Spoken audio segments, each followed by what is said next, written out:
Special Operations,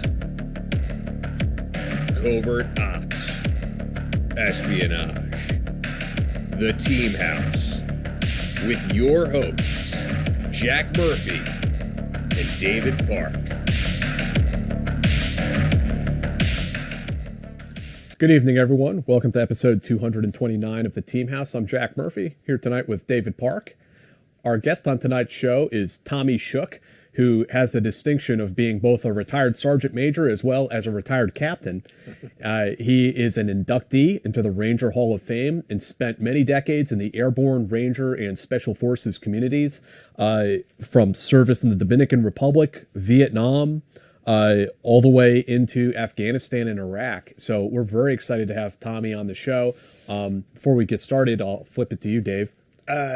So we would just want to say thanks to our first sponsor for tonight. For those of you who don't know, when you stream all these different services, you don't always get all the programming. And, you know, for somebody like me who likes a lot of good Korean flicks, for somebody like Jack who loves Bollywood, you don't always get the best selection when you're streaming because of the regional settings. With PIA VPN, private internet access, you can bypass your regional settings, set up a region anywhere. And, you know, plus having a VPN on your computer is just good practice. Anyway, it keeps you from man-in-the-middle attacks when you're at your favorite coffee house or whatever. You've got to check out private internet access. Do you ever feel like you've watched everything out there and are out of options? Here's the deal. Lots of titles are available in certain regions, so you're not making the most of your streaming subscriptions. What you need is a little help from private internet access.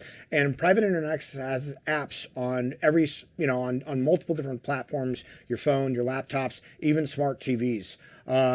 So, you know, you like Squid Games, you want to see what else, you know, is out there like Squid Games, you know, if even American movies that sometimes aren't streaming on our platforms but are on other ones, you know, they're in other regions. So check out private internet access. That's piavpn.com/theteamhouse. That's piavpn.com/theteamhouse and get an 83% discount. That's 83%. It's just $2.03 a month. And you get 4 months completely free. But you must go to piavpn.com/theteamhouse. So, Tommy, thank you for taking some time this evening to spend with us and tell us about your life and your career.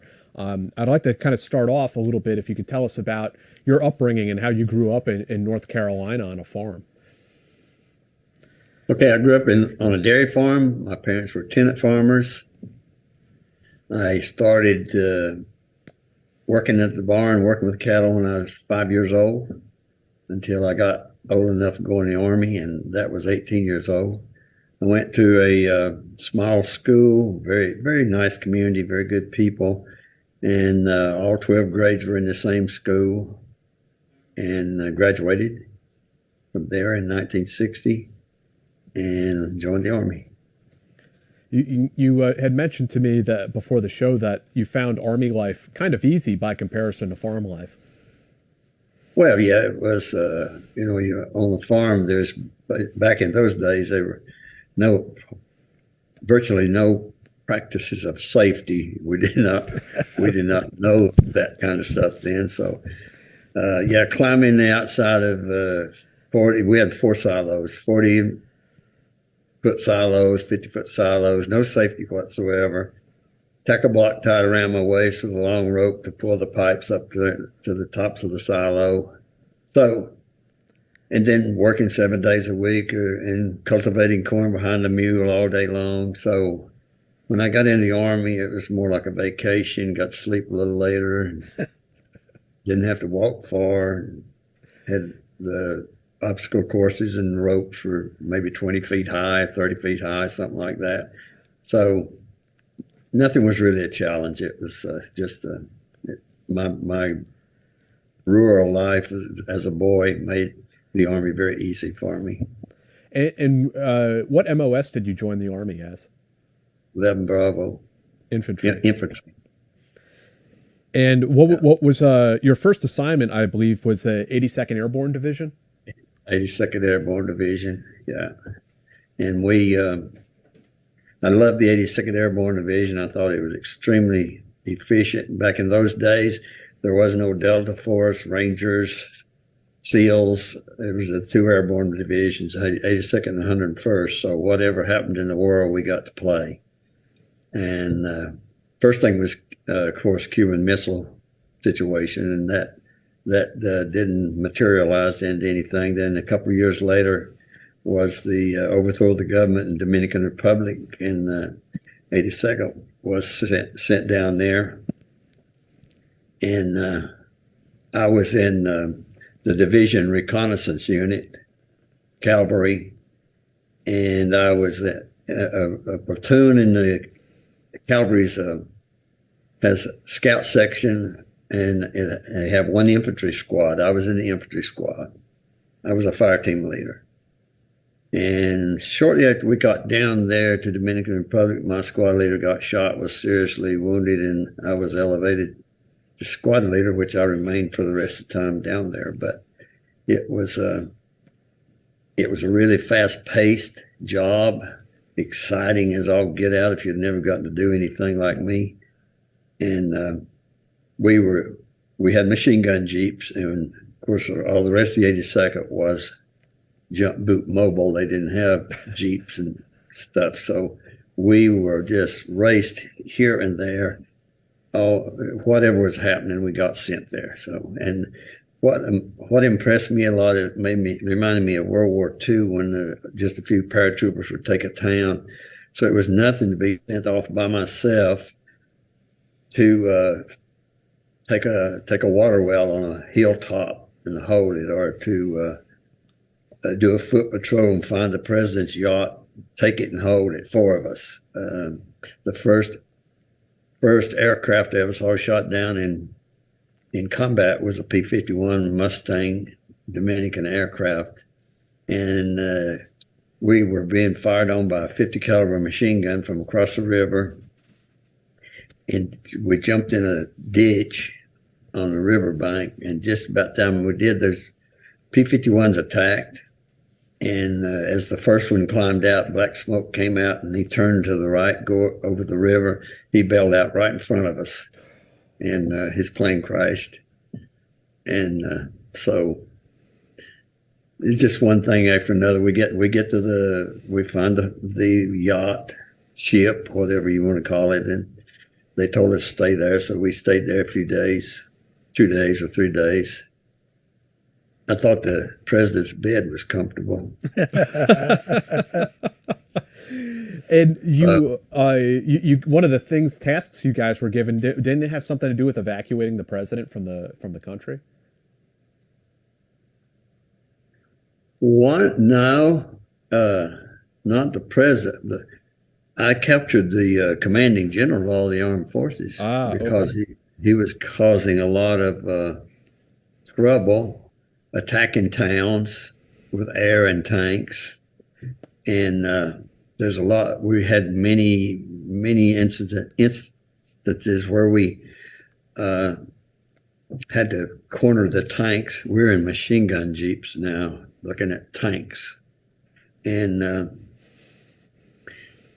then that was one day. Then the next day, they told me to go to the airport and stop some aircraft that were going down the taxiway to take off, P-51 Mustangs, because he was using them to bomb places.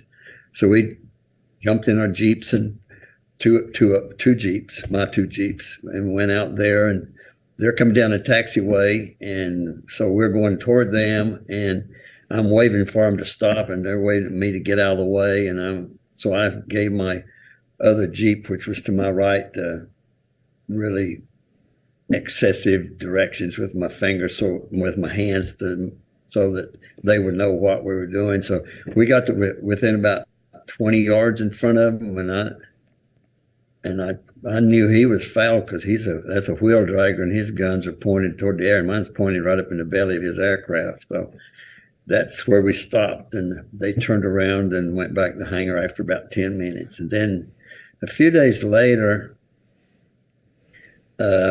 what they do is move one platoon of us back to the intelligence officer to work with him at the division. So he came out there, this colonel, and yelled for me to get a machine gun and come over there. And there was a big asphalt pad there, big enough for parades and landing helicopters and all.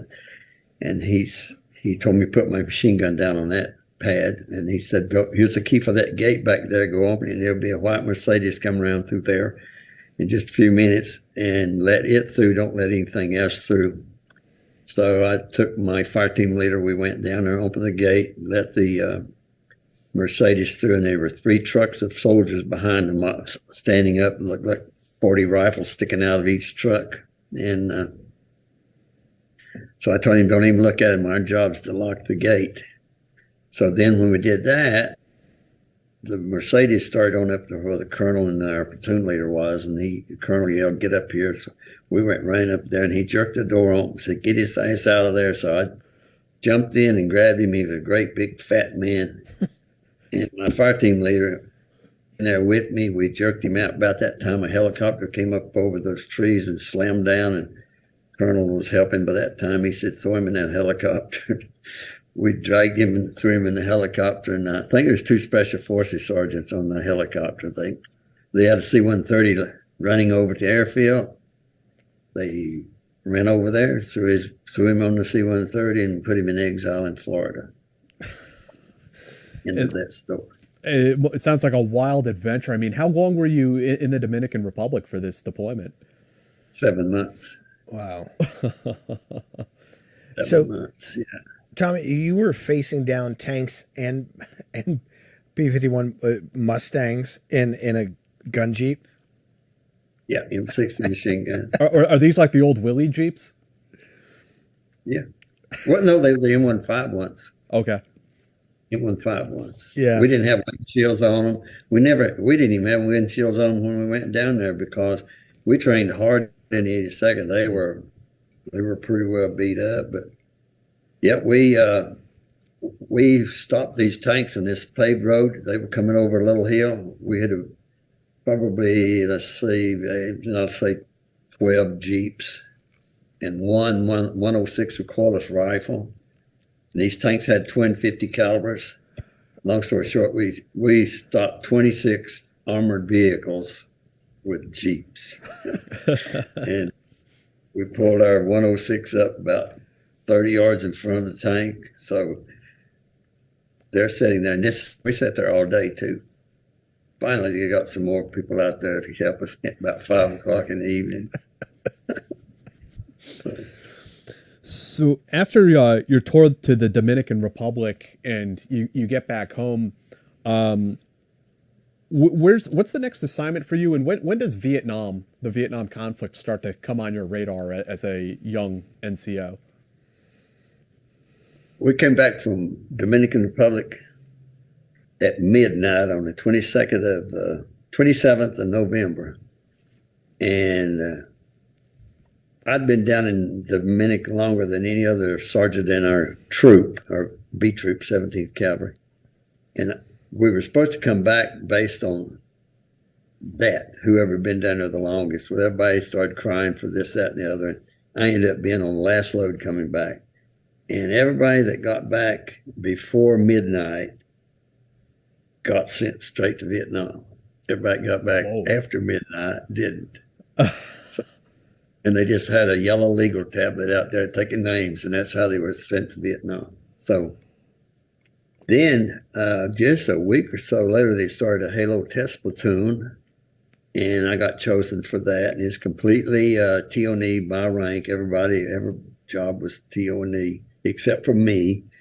I ended up being a squad leader as a E5, and then they closed that down and they sent me to Raider School as an instructor. And I had gone to Raider School, which was the best school in the Army that I ever attended. It was a lot harder and a lot better than Ranger School. It just wasn't as long. It was 32 days instead of 63 days. but it was the best school I attended. So I ended up out there as instructor for about 2 months. Then I got sent to Vietnam. What was Raider School like? If you were to compare it to compare it to Ranger School, other than the duration, what was the curriculum like? Same thing, only a lot better. A lot better instructors, instruction, a lot faster pace. They had Recondo School in the 101st and Raider School in the 82nd.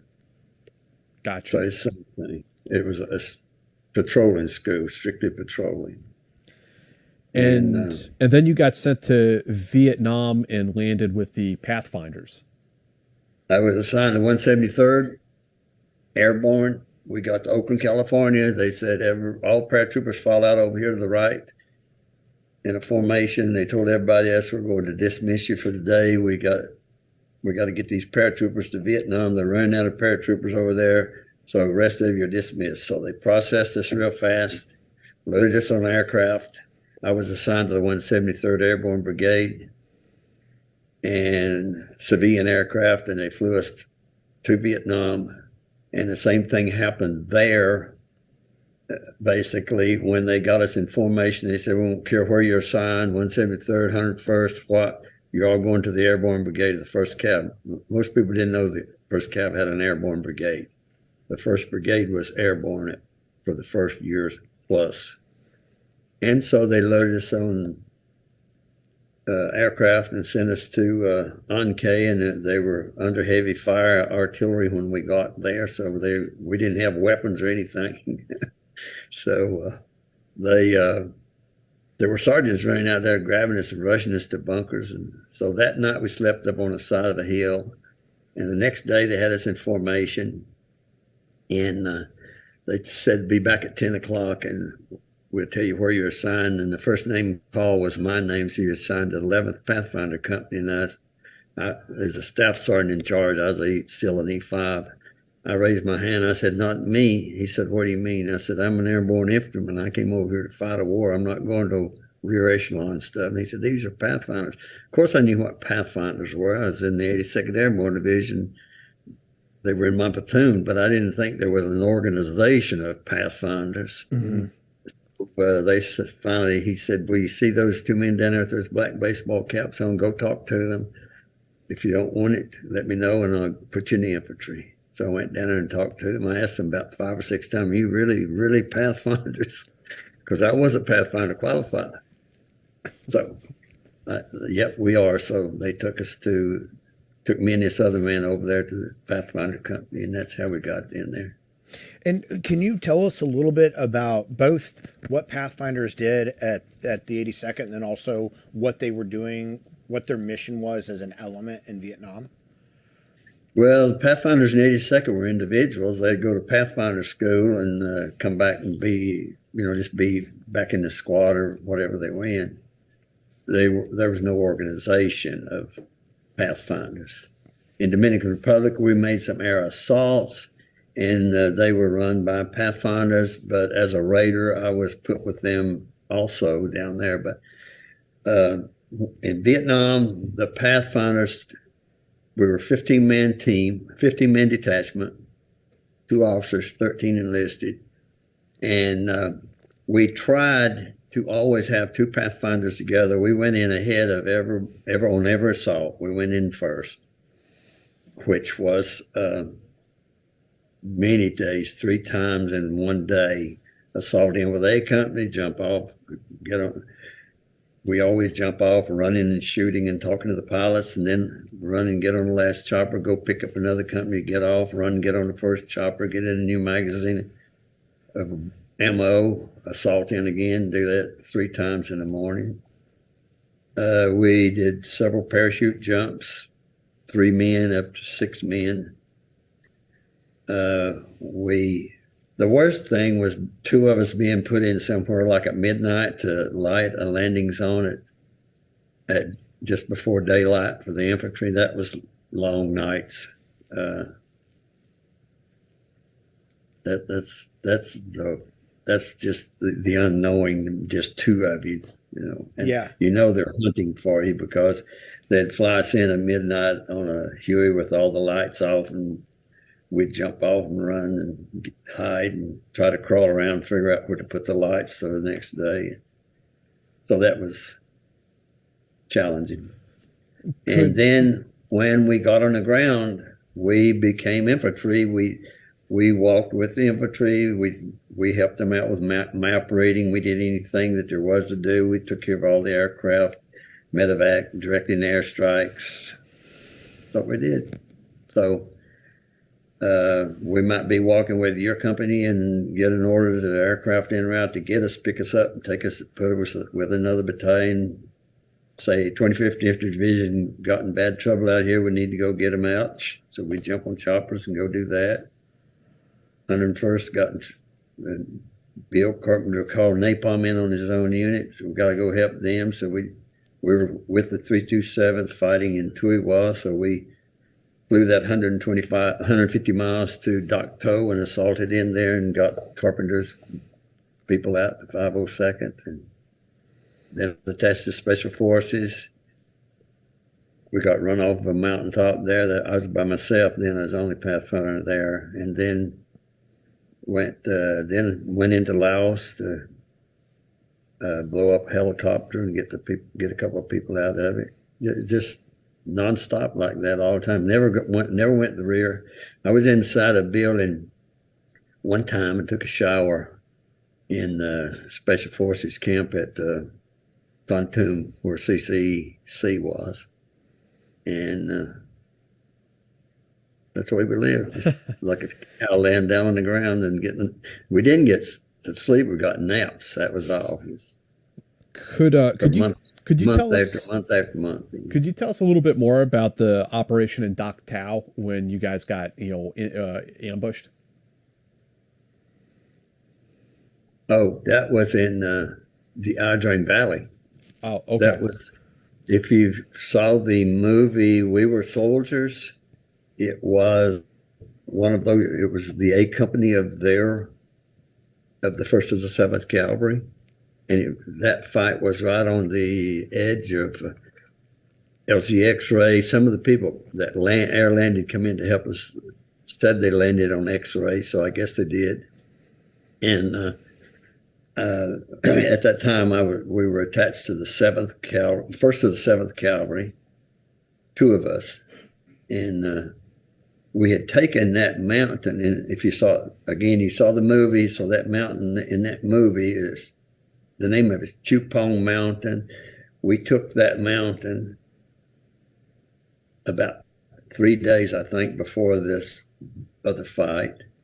And I went out there and ran a recon on that mountain by helicopter. I wasn't on the ground. And the colonel told me where he wanted to land and wanted me to select him a landing zone. So I did. And so I selected a landing zone, went back. We loaded up helicopters, and I told the colonel where it is, what formation I wanted the helicopters to land in, and so on.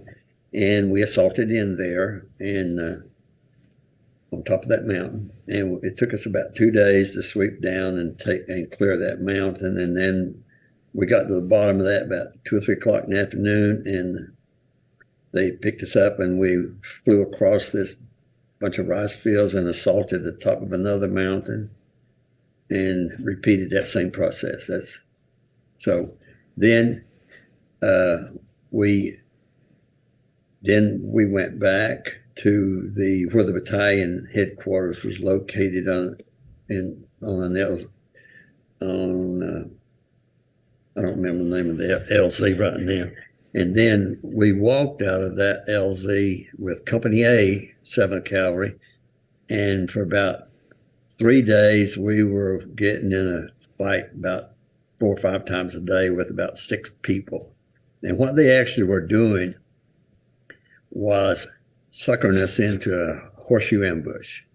So I told the company commander, advised him not to go across this clearing area, which is a danger area, until he put recon over there. I don't have time. I said, well, at least put some fire over there, shoot some artillery. I don't have time. So anyway, we went across that field. We went into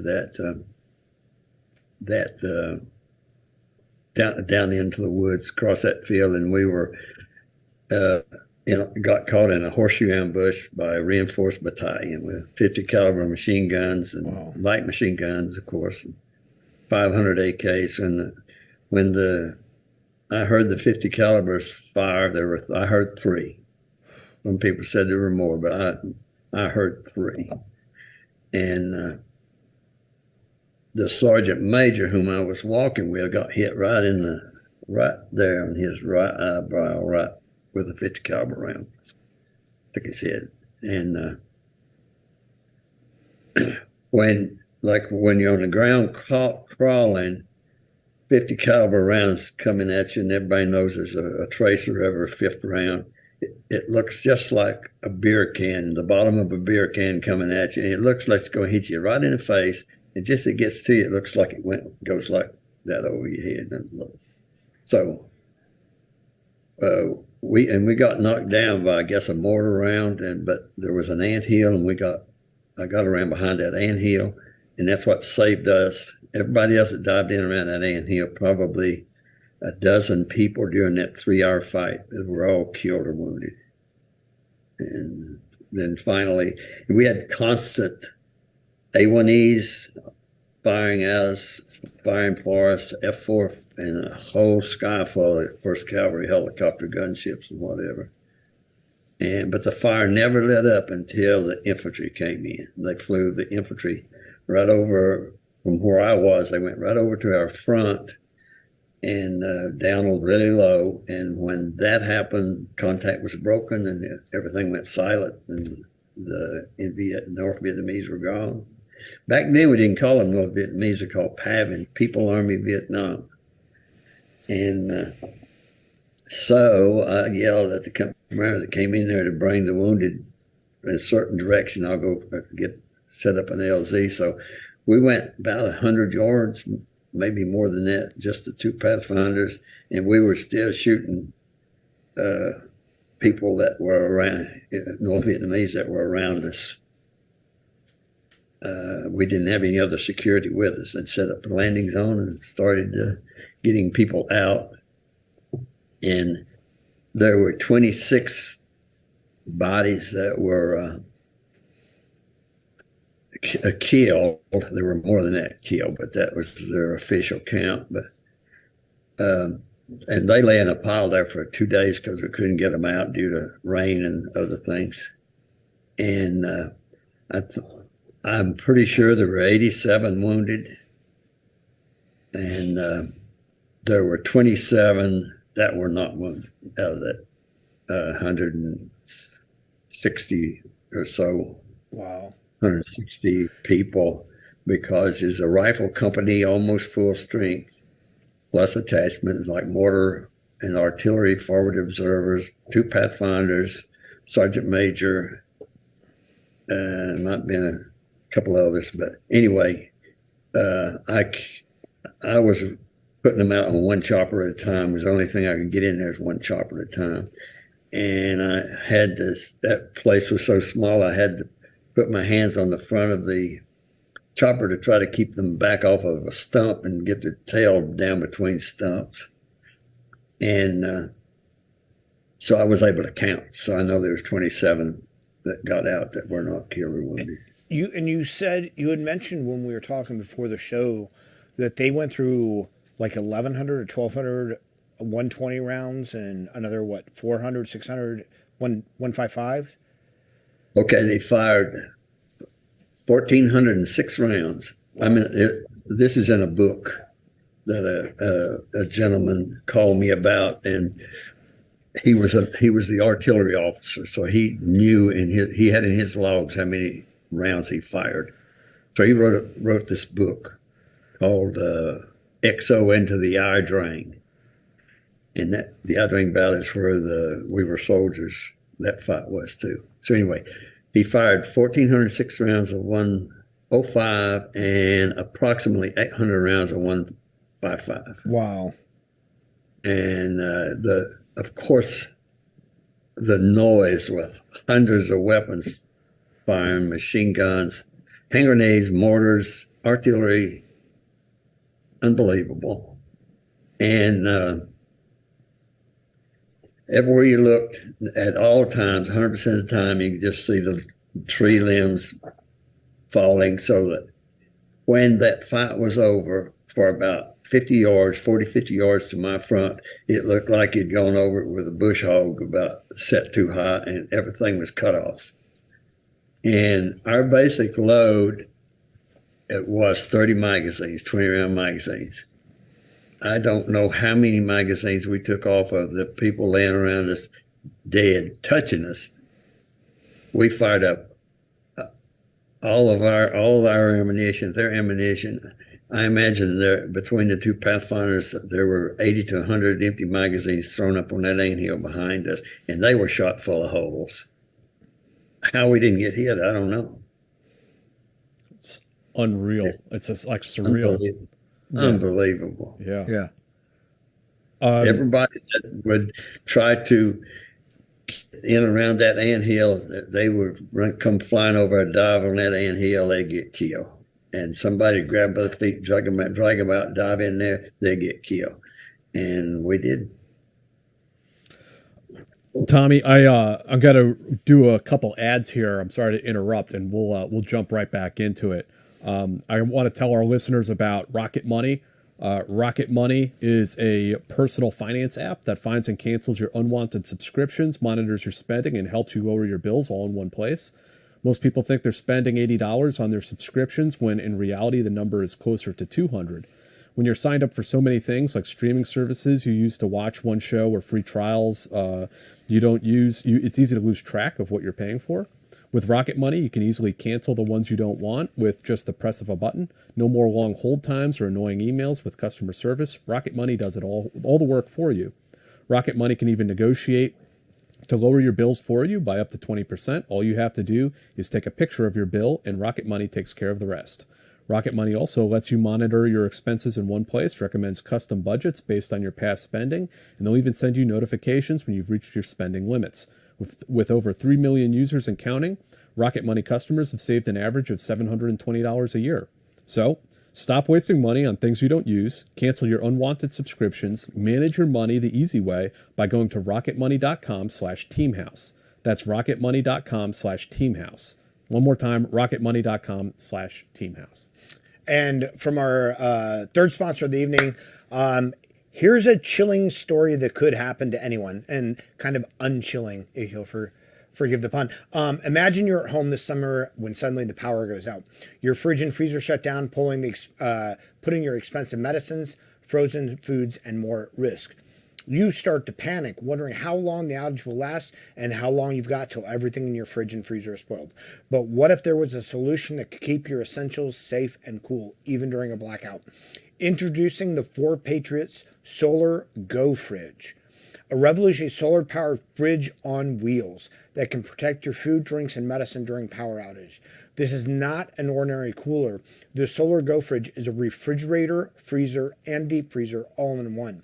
It can recharge for free in sunlight and even power your phone in a pinch. Plus, its portable design means you can take it with you anywhere, ensuring your essentials stay safe and cool while camping, fishing, and hunting. Picture having this portable Tundra on standby during power outages, keeping your medicines, frozen foods, and more safe and cool until the electricity comes back on. No more worrying about your groceries going bad or your vital medications losing their effectiveness. And excuse me. And right now you can go to 4Patriots, that's the number 4patriots.com, and use the code TEAMHOUSE to get 10% off your first purchase on anything in the store, including the amazing Solar Go Fridge. Don't let a power outage catch you off guard. Just go to 4patriots.com, the number 4patriots.com, and use the code TEAMHOUSE to get 10% off. And just a real quick shout out to our friends at Casa Carabeo Cigars. You can find them at casacarabeo.com. Really recommend them. Good friend of mine. So Tommy was, I mean, this must have been like pretty much the worst experience of your career. I mean, dealing with this firefight and the aftermath of it, I have to imagine. Yeah. Everybody was evacuated but me. So I sent my other Pathfinder in.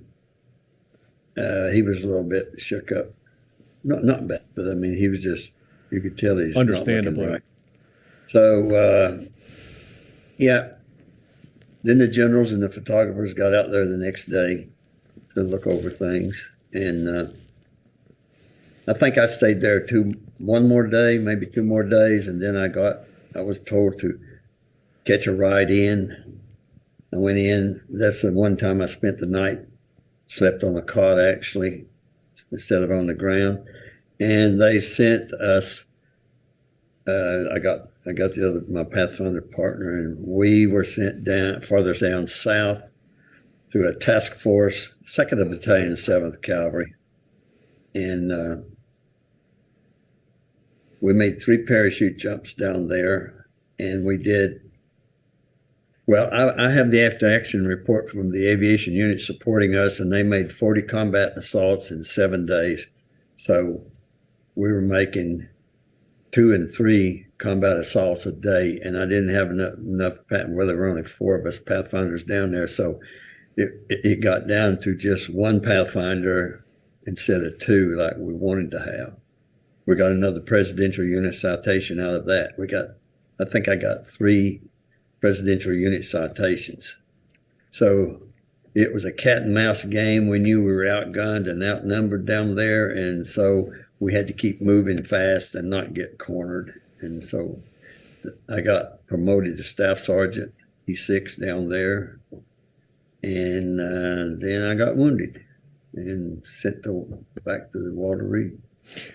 Tommy, a couple of questions. One, with the Ia Drang battle, did you ever receive any of the battle damage assessment in terms of, was there any assessment on what type of casualties you inflicted on the enemy during that battle? Well, they counted 106 bodies, and that was before they started lying about how many they had killed. So they counted 106. We captured 8, and it was right on the Cambodian border. There were tons of blood trails going across the border. So we inflicted a lot of casualties.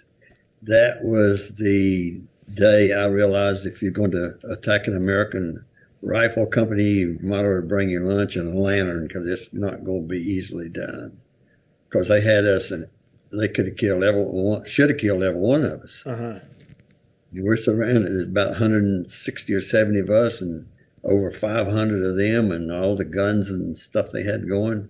They should have killed us all, but they couldn't outdo us, And then when you guys, you mentioned at least 3 combat jumps, in your follow-on operation.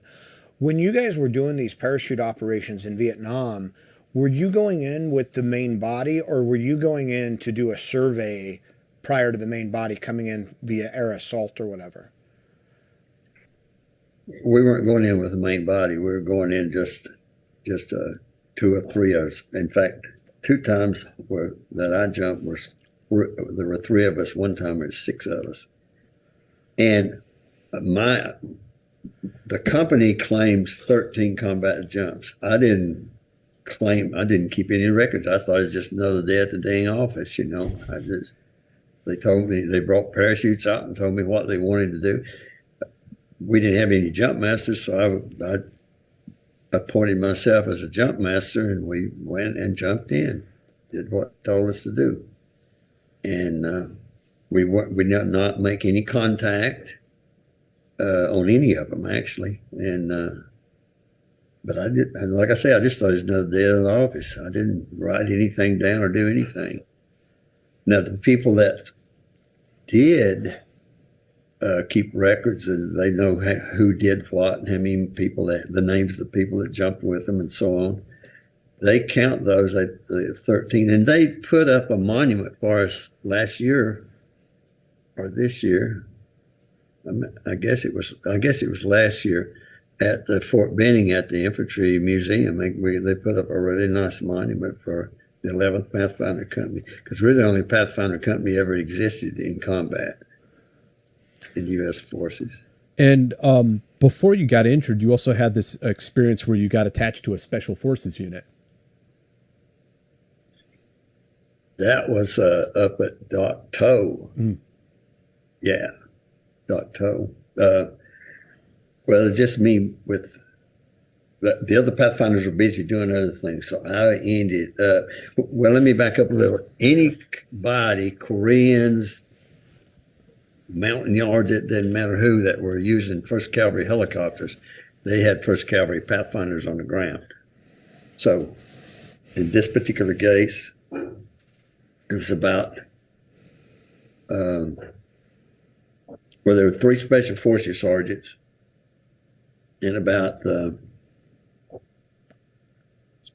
160, 180 mountain yards, something like that. And we assaulted onto this mountain. This is after we'd helped the 101st. This is a day or two later. We assaulted onto this mountain, and we'd been up there a couple of days. We didn't do anything, just along this ridge. And I remember they were cooking ants and something. That's what we eat. I didn't have any other chow. So anyway, it's my experience of eating ants. So one of the sergeants came to me one day, and he said, we're surrounded, because this is right on the Laotian border, that we're really surrounded, and we know we're not going to be able to hold this hill. See if you can get us off of here, get some helicopters.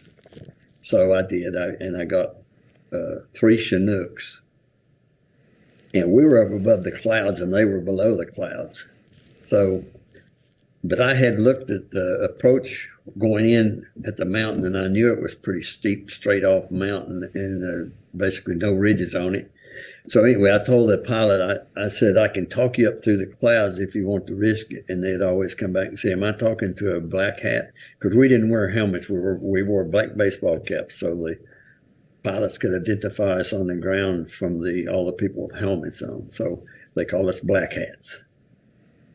He said, am I talking to a black hat? Roger, I'm a black hat. He said, okay, talk me up. So I started talking him up. So he's coming toward me. The mountain's on his right.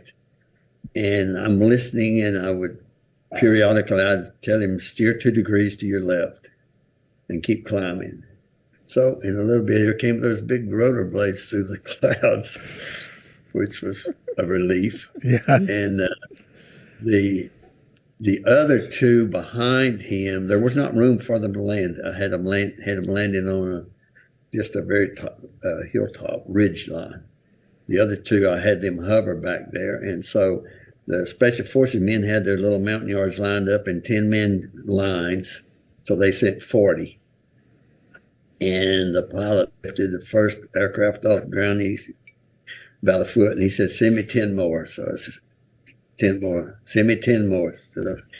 So ended up putting 80 on there. That's rifles, machine guns, all their packs and everything. 80 on the first Chinook. And so he said, okay, he lifted up and he said, okay, I'm loaded. Request departure instructions. So I directed him where I wanted him to go and called the next one up. I said, how many you want? He said, how many do you take? 80? Send me 80. So loaded him 80, and that left about probably one of the Special Forces sergeants had gone out. That probably left about 40 mountain yards, the 2 SF sergeants and me. And we got on the 3rd one and left the mountain, left it to the North Vietnamese. Wow. Could you talk about the mission where you went into Laos? Well, that may have been the next day, actually. Oh, wow. You were busy. The colonel came over there for that battalion we were attached to, and I don't know what battalion that was. I don't even know if it was the 1st Cavalry Battalion, actually. But he came over and said, would you think you could lead us into Laos this morning? We got a helicopter down over there with a couple of men in it. Sure, let's go. So the 2 men had gotten out and gotten up on the hill and gotten picked up the evening before, and they knew just about where that helicopter was. So we went in there, and I'm on the skid looking, going really, really slowly in there, but I couldn't see I didn't see it. Nobody else saw it. So we got on the ground and we started, I started walking back to the direction I thought it would be, and I smelt the fuel, JP4. So I found it. It was lying in a creek almost on its right top. And the two men were pinned under it. And I got the infantry around there and got them to lifting on the chopper and pulling, and we got the two men out. I don't know about the pilot because I was working back where the door gunner was, and that kid had been laying in that creek all night long with the water running right through here, right by his mouth and nose, all night. If it had rained, he would have died. So I had the infantry get the radios and the machine guns and everything off the chopper. And somebody told me to blow it up. So they said, we're going to drop you in everything you need. So they did. And I never had blown up a dang helicopter before, so I didn't know much about what demolition to use. So they dropped me in a case of C4, and in those days it was 24 kilograms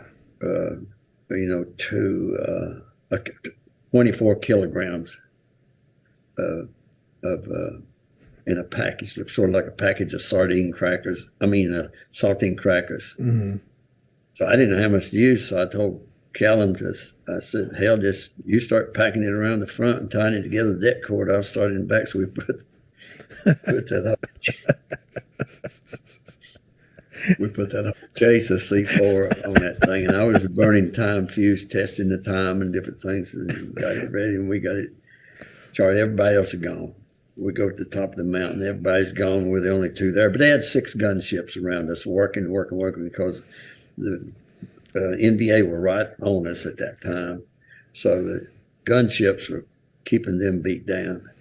And when it came time for it to explode, I called on the radio, fire in a hole, fire in a hole, fire in a hole, so the choppers could break off so I wouldn't blow them out of the sky. And there were big teakwood stumps about 2 feet, 3 feet in diameter and just about shoulder high. So when there's bullets flying all around, you just naturally hover up to something like that. So I was behind one stump. Callum was behind another stump. And when that sucker went off, there was a ball of fire. Now, we went about 200 meters up this hill and about 200 meters down this ridge. And so we were that far away from it. The first thing when it detonated, the heat hit my face. So I dropped to the ground, of course, and Callum did too. And there was a ball of fire, went probably 200 feet or more over the top of that hill, the top of that mountain. And you could, laying on my side, I'm looking up, and you could see particles of helicopter rolling in that fire, just, and it burned out at altitude, and then all those pieces came raining to the ground. So, of course, the gunships, what the hell did you do down that Black Hat? So they ran back in, started, firing all around the woods. And they sent a helicopter in to get us, and we jumped on. He started off. I said, wait a minute, turn this thing around. I got to go back and make sure I got all that. So he turned it around, and where we flew over it that morning, or a couple of hours earlier, didn't see it. And we went back there and hovered down in the hole that it had blown, big black hole, and the teakwood trees about 2 and 3 feet in diameter. The root systems were laying up on the side of the mountain. So there's a lake over there now, I think, Tommy's Lake. So, Tommy, could you tell us about, the incident where you got injured and ended up in Walter Reed? Well, I was firing a machine gun out of a helicopter, gunship, and we were following up a B-52 strike, and we were in a field that looked about like Texas, just sparse trees and grass, and there were about a regiment, I think is what we were dealing with, and they were running across that field, and we were making gun runs on them. In those days, the gunships were steam model Hueys, and they had two guns on each side that the pilot could control, and then they had a door gun on each side with a machine gun hanging on a bungee cord. I'm in the right door. So we were making passes over that field down at just above those little treetop levels. So we were getting grazing fire on that whole field. And we made several passes. And the targets were getting fewer all the time, of course, because we were doing a good job on them. And when we would get to the end, the pilot would run out of targets, of course, before we would, because we had, our vision was way back behind his. And when he would turn and go up and make a left-hand roll, come back to go back across the field, if I had just done my job, I would not have gotten shot. But I was shooting I was shooting straight down on them because they're laying on their backs shooting up at us and kneeling and everything else.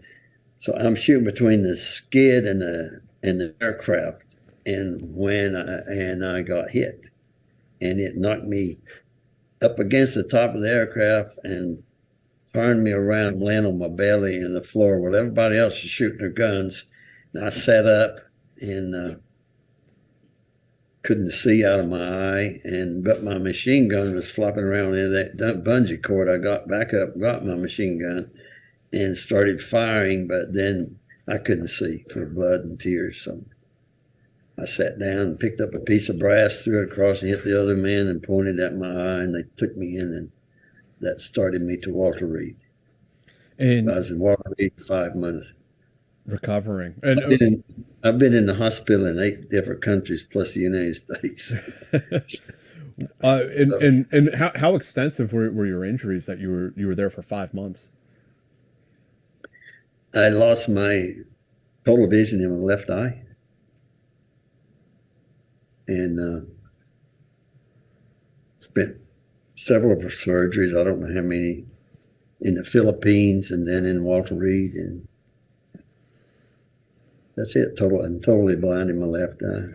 But you were allowed to, I mean, I have my notes here where we're not even halfway through your career. You were able to serve a long career with, without vision in one eye.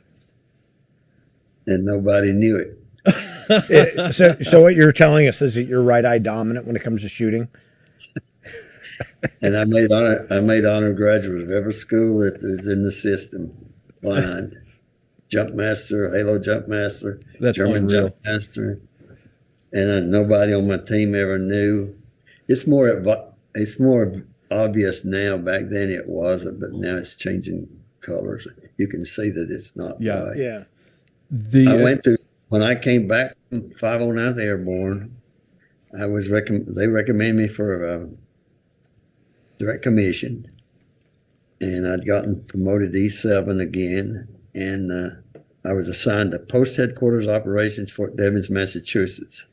I wasn't going to go there because I'm an infantryman. That's what I'm going. I'm airborne infantry. That's what I'm going to do. So when I got my car, I went straight to Fort Bragg to Special Forces and went in and saw the sergeant. I got to go in and see the Sergeant Major of Special Forces, Carlos Leal. He got killed later, but he was the Command Sergeant Major there then, and I told him exactly what my deal was. And of course, I was real young, and I had all the badges and trinkets and everything on my little Army costume. And he called some master sergeant, and he came to the office. And he told him, said, "This boy looks like somebody we could use around here to fix his profile." So he did. So he kind of erased the part of your medical record that. Well, you've got 11111. Right. Oh, he just erased that one, and that 2, and put it a 1, or erased it 4, whatever the hell it was. I don't know. Right. The magic of military paperwork. Right. Back when they're still using whiteout, right? Right. Before the computer systems. Yeah. So, Tommy, you mentioned getting to the 509th Airborne in Germany, 3 years there, making E7. You said you had a good time in Germany, right? Yeah, well, we were really active. We were the U.S.'s NATO commitment for airborne unit, two battalions of airborne infantry, and so we went a lot of places. We were in Norway, Denmark, Greece. When the day after Russia invaded Czechoslovakia, we jumped the next morning in northern Greece up on the Bulgarian border. Wow. And at that time, I'd been moved to a recon platoon. I'd been a platoon sergeant and platoon leader. I never had a lieutenant. And I'd been moved to a recon platoon sergeant. So I was a jump master on the lead aircraft going in there. And we walked around there for 2 or 3 weeks, flexing our muscles. And I don't know what we're supposed to have been doing, but then we went back to Germany. And So the 509th was after you. So you went to SF. What group did you go to when you went to Bragg and got an SF? 5th group. Okay. They just were coming back from Vietnam. They just as I was getting finished SF training and was going to a group, it's 6th group, and we were still the old. A team, B team, C team, and all, and the 5th group came back to Vietnam. They deactivated the 6th, and so I was in the 5th group. I was a team sergeant of 3 different teams there. That was during the time we were changing over to companies and battalions. I don't know what was going on, but most of the Sante Raiders or many of the Sante Raiders were on the same B team with me. And I don't know why that they kept changing me around to different teams. But anyway, I ended up with 3 teams there. And then I had been working on my education for years. I got selected to go to college. I graduated from college. Oh, and the other thing that happened there, is when they first started the NCO, for those that don't understand, the Sergeant's Educational System, NCOES, and they hadn't started Sergeant Major Academy yet. And the first NCOS was at Fort Benning Infantry, of course, and the board in D.C. selected the first 2 classes. And I was selected for class 2. So I went to NCOS at Fort Benning.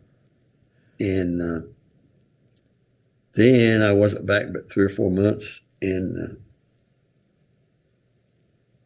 during that time when I told you about, no, I was talking to somebody else anyway, about a bunch of submachine guns, but that's not important. Then I went to college, and when I graduated from college, I went to 10th group.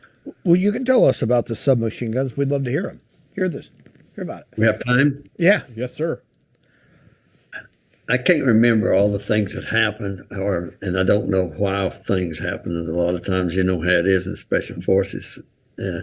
So I went to Florida to train some people at the Florida Ranger camp, and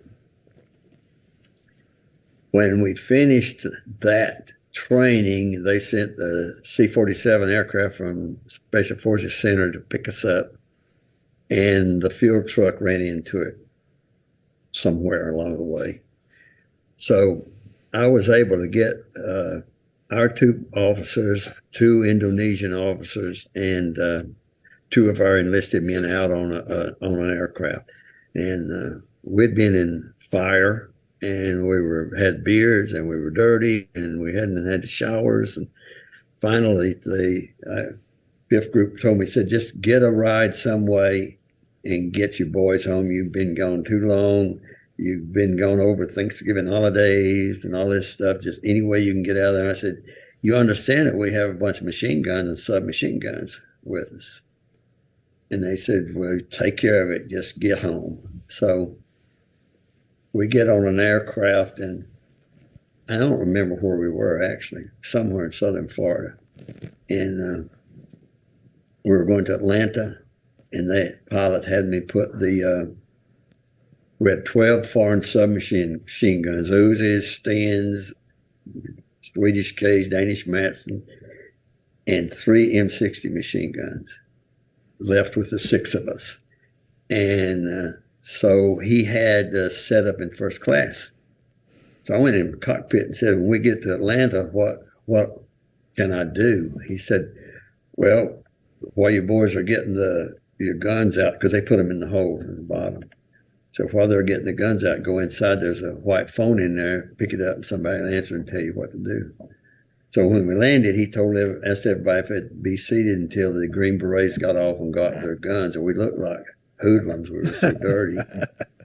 And while they were doing that, the man in the terminal told me to come up to the ticket counter. And I said, sir, did you hear that, or pay attention when I said we have a lot of machine guns?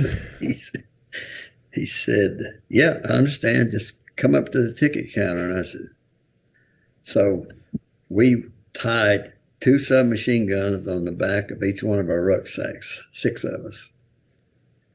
And 3 of them threw M60s on their shoulders. And it's a Thanksgiving holiday. Atlanta, everybody knows how busy that place is. We walked from the tarmac all the way to the ticket counter, all the way through Atlanta airport. 3 men with machine guns on their shoulders, and each one of us with 2 tied on our rucksacks.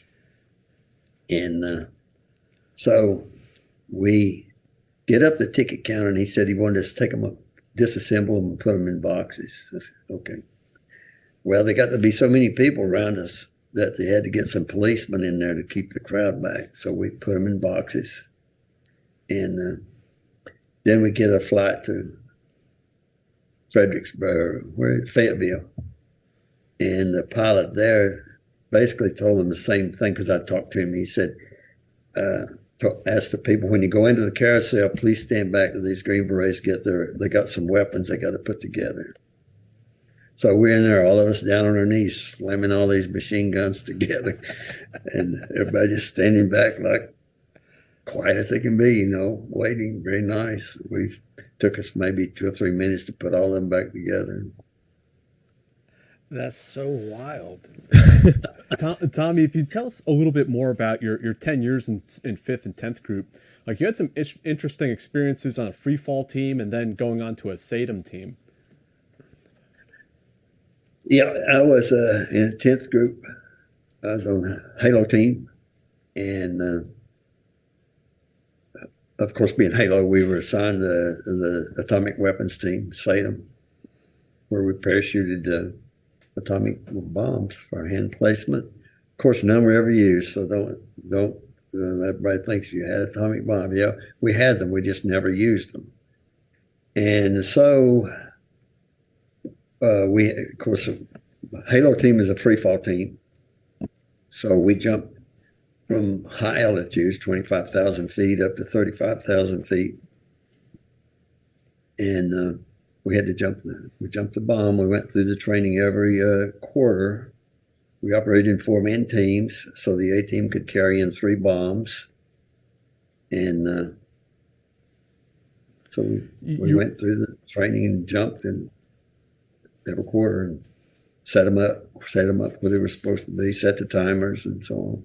You were telling me that when you got called in for these Greenlight teams, you didn't even know what it was. You thought, oh, am I learning about a new weapon system, a new rifle or submachine gun or something? You get in there and they show you the film and it's like, oh, I wasn't expecting that. Well, the sergeant, if you read about it online, which you can read about it online now because it's been declassified, is ultra top secret. Then we didn't even talk about them in the team room, and we didn't know anything about them. I'd heard of special weapons teams a lot, and you might be loading on an aircraft and way over somewhere there'd be another group, and they'd say, "It's a special weapons team over there getting ready."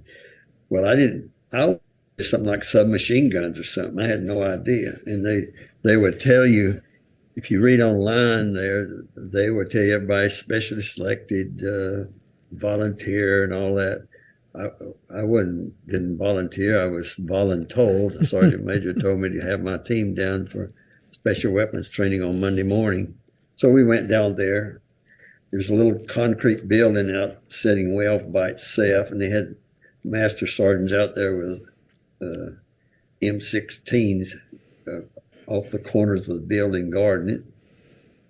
And so we go in there and they tell us the do's and don'ts. Then they showed us a film of an atomic weapon.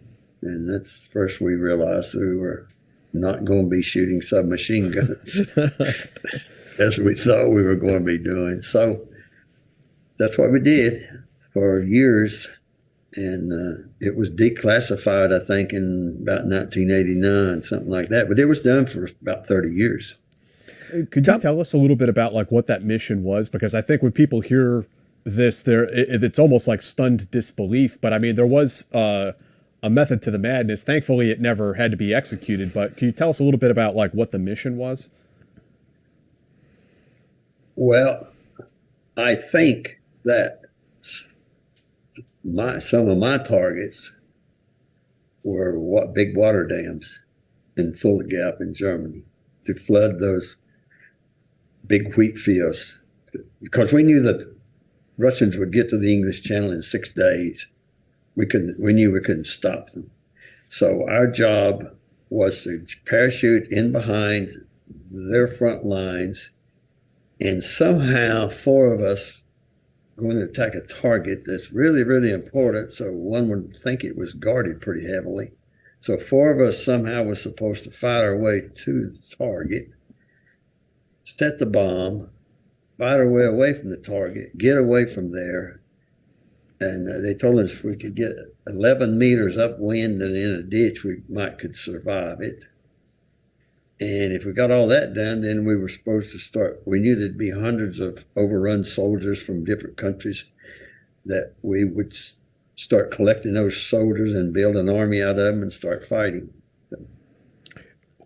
What Ambitious. Yeah. What was like the team attitude like, and I imagine that there's some pretty dark jokes about a team jumping in a portable nuclear weapon and getting away from it in time. Well, actually, we didn't talk about it, even in the team room. That was a hush subject. Yeah. And we didn't, we stayed so busy. The 10th group was not like 5th group at all. Not 5th group changed over the years, but the 10th group was really busy. So, and from the 10th group, I was in the SAS, to a British SAS, 2 different tours. For example, Advanced German Mountain Climbing School, all kinds of other things over in that part of the world. I'd love to hear more about that if you can tell us about the exchange with the SAS and what it was like working with those guys. Well, it was really nice working with them. They were just good people, good, tough, because they had to go through some tough training. And when we got there the first year, they told us, they assigned each one, there were 6 of us, 6 Americans, and we were each assigned to different teams. So we might not, we went for a couple of months or however long, 3 months, and maybe not even see each other until we were getting ready to come back to the States.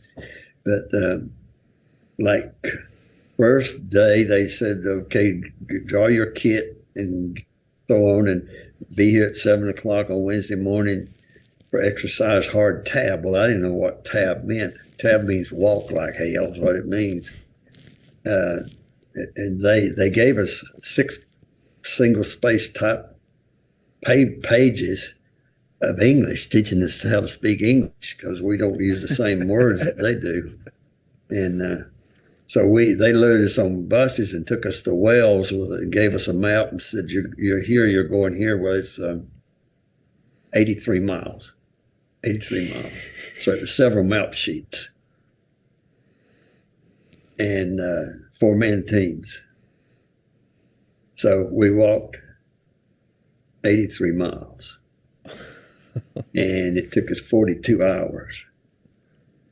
We stopped the first night because it rained so hard and the wind blowing so hard. We got in a barn for about 3 or 4 hours The rest of the time we walked 42 hours. And then we deployed to a country, and that year was static line. And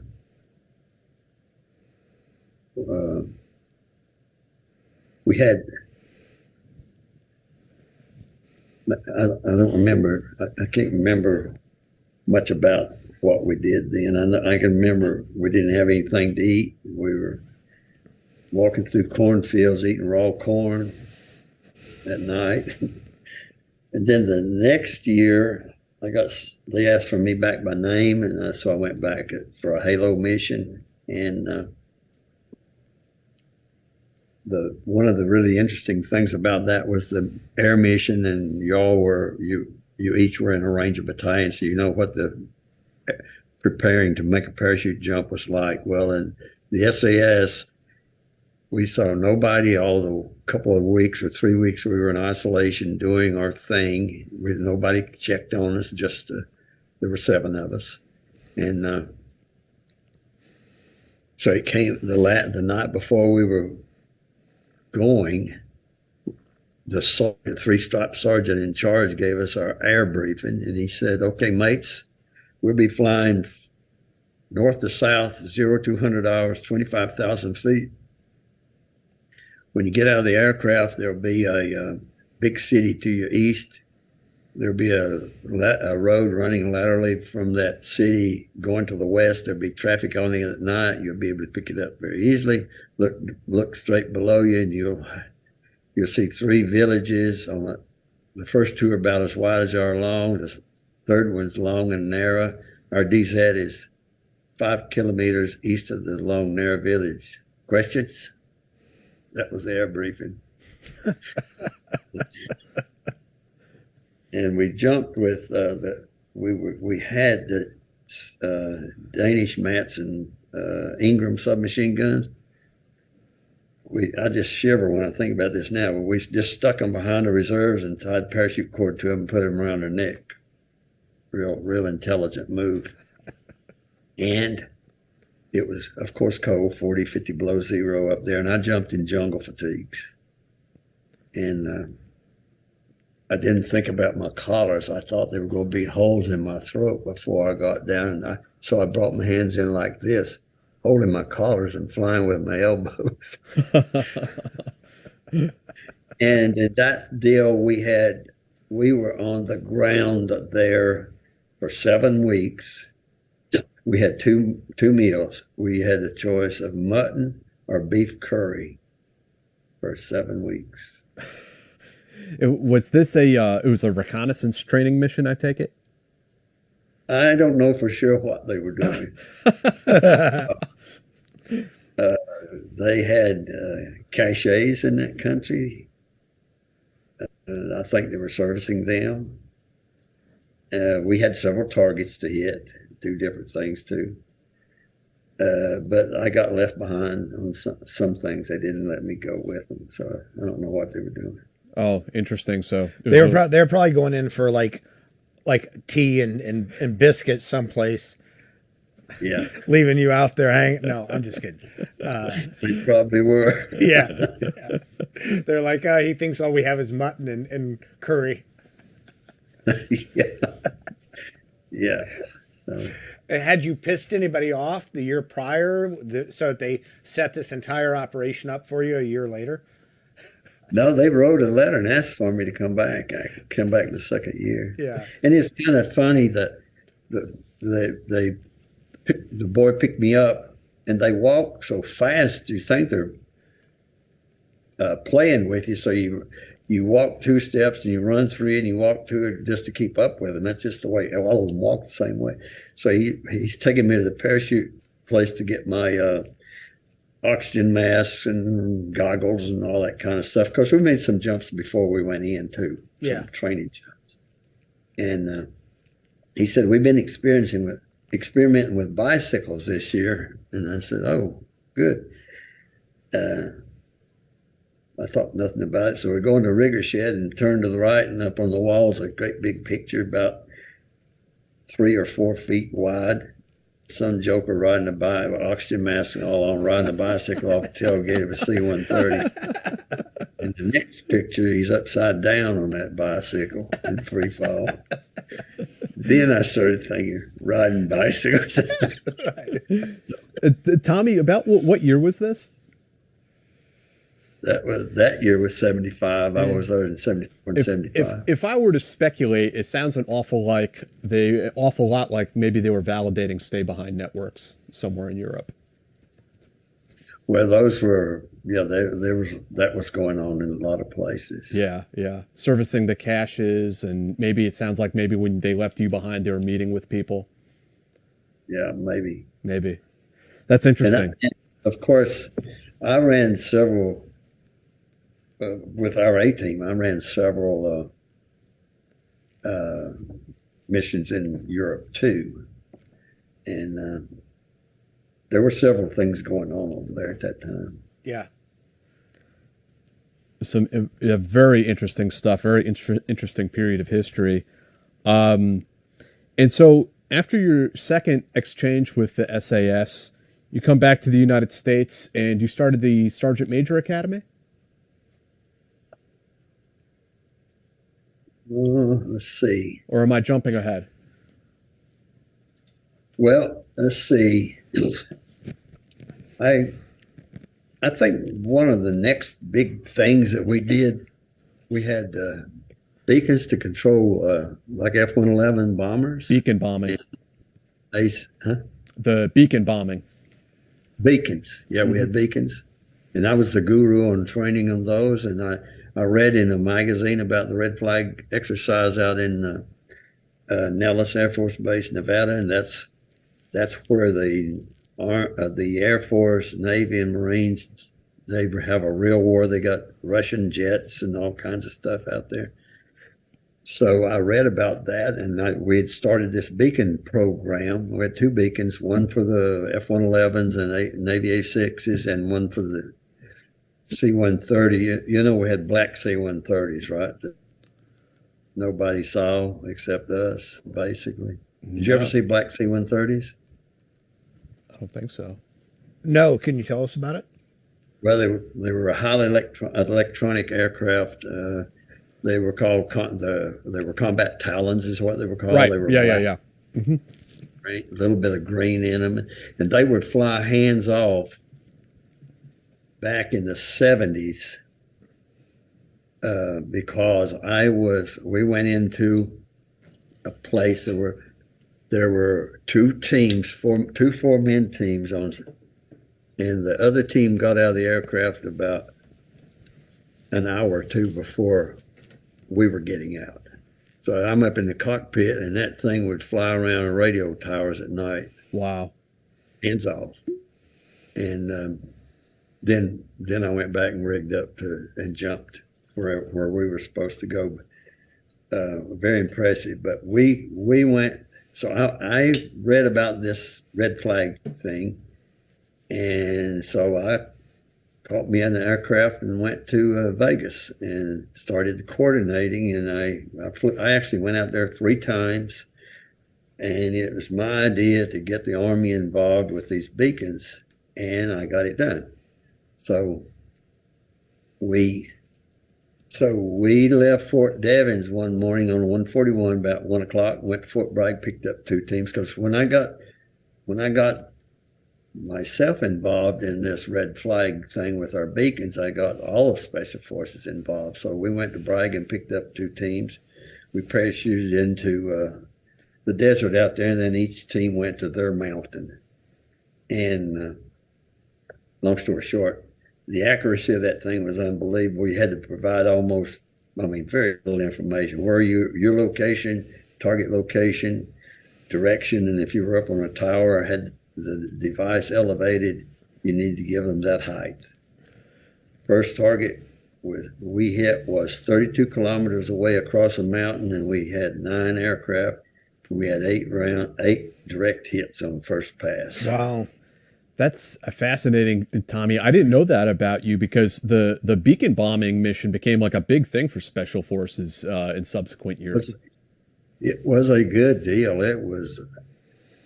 I mean, like I say, the first time we used it, 8 out of the 9 had first round hits, and then we went to Utah. We jumped into Utah, and same thing. We set up our device and did our thing, and F-111s came in, first round hits, and then with the other device, a smaller beacon that the Blackbirds could use. I went in with. That was the time there's 4 of us went in. So I went in 10 days ahead of the rest of the team. And in Special Forces, we had to surveil anything we were going to do 24 hours before we moved in on drop zone target or anything. So I did that. And I'm in civilian clothes, and I'm by myself. And this beacon is about the size of a kitchen matchbox. And I was supposed to turn the switch on 1 minute before time on target, and if they didn't come, turn it off and start running, So I'm standing out there in civilian clothes. It was so dark that I couldn't see a thing, and I flipped that switch on, and in a minute that Blackbird went over me about 8 feet. I couldn't even see it. They had no lights on it.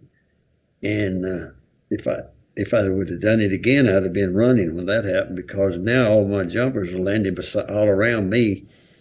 And I could have gotten killed standing there on the drop zone. Of course, I'm with the CIA boy that I had linked up with, and we picked up.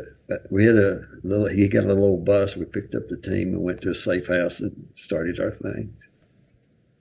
Unreal, and yeah, geez, what can I even say?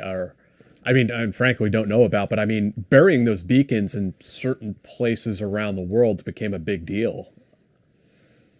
They were 100% accurate. Yeah. You just gave them the right information. Yeah. And so another thing we did out there in Nevada when we came in from 2 weeks in the desert, some general there, they had a Russian Fensong 2 radar system. And he wanted to know if we would make a halo jump against it, see if they picked us up. So I was game for anything. Yeah, well, we will. So we had nothing. There were no medics, no DC party, no anything. Of course, this is illegal, but I didn't really follow all the rules.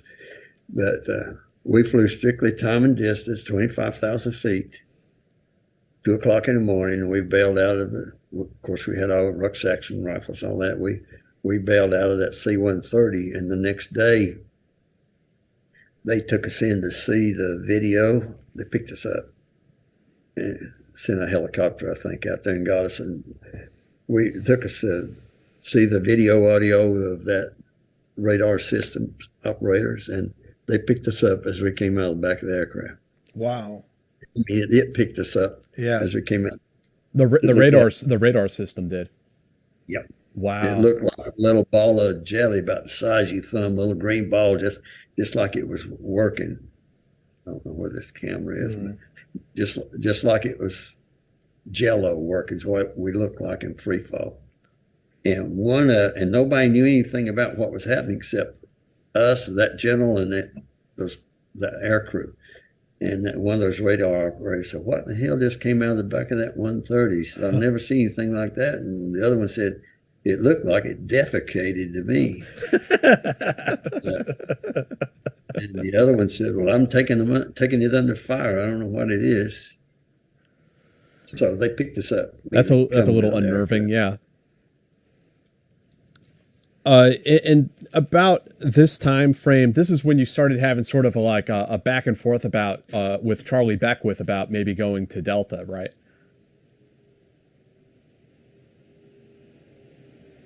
Well, actually, he had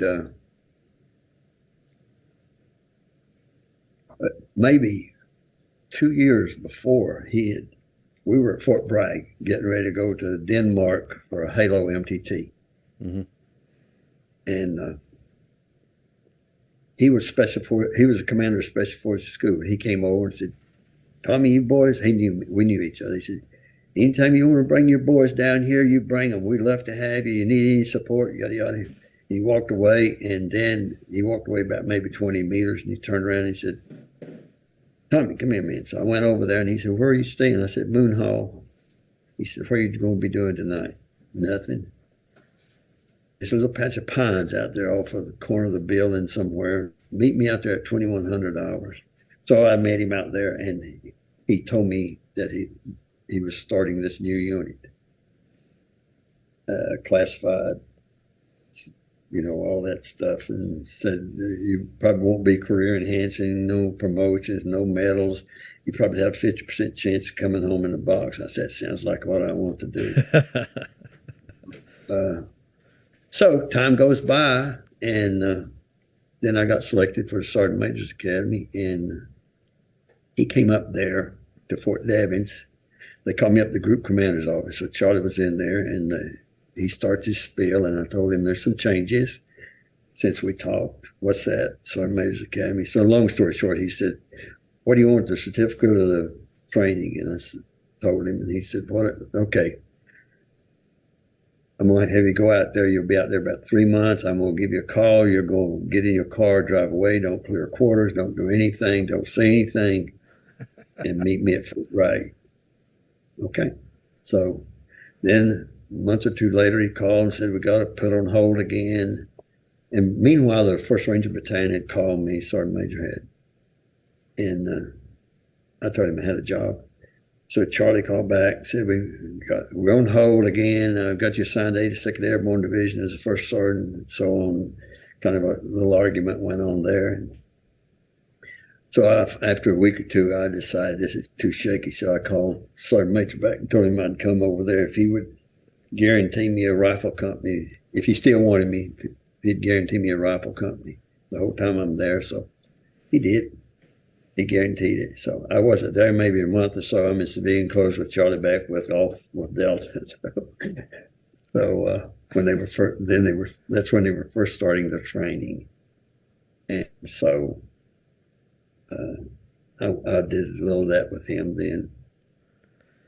And so you end up becoming the first sergeant of Bravo Company, 1st Ranger Battalion. Yeah. And what was that experience like, jumping from this sort of world of special forces and secret projects and programs, and then going and taking a rifle company in Ranger Battalion? I don't think you can really explain the Ranger Battalion.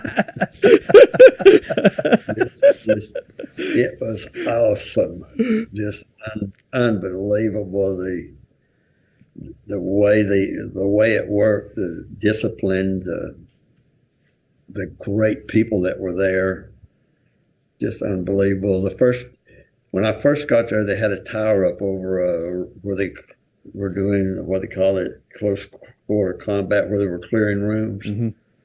And not one special team, every ranger was going through that all night long, shooting within a foot of their faces. We had MP5s then, submachine guns. And I'm standing up there thinking, in that tower, thinking we were going to kill every one of these kids before daylight gets here. Because I'd been in SAS and 82nd and SF. I'd never seen so much shooting in my entire career. And I probably shot my rifle more in the 2 months.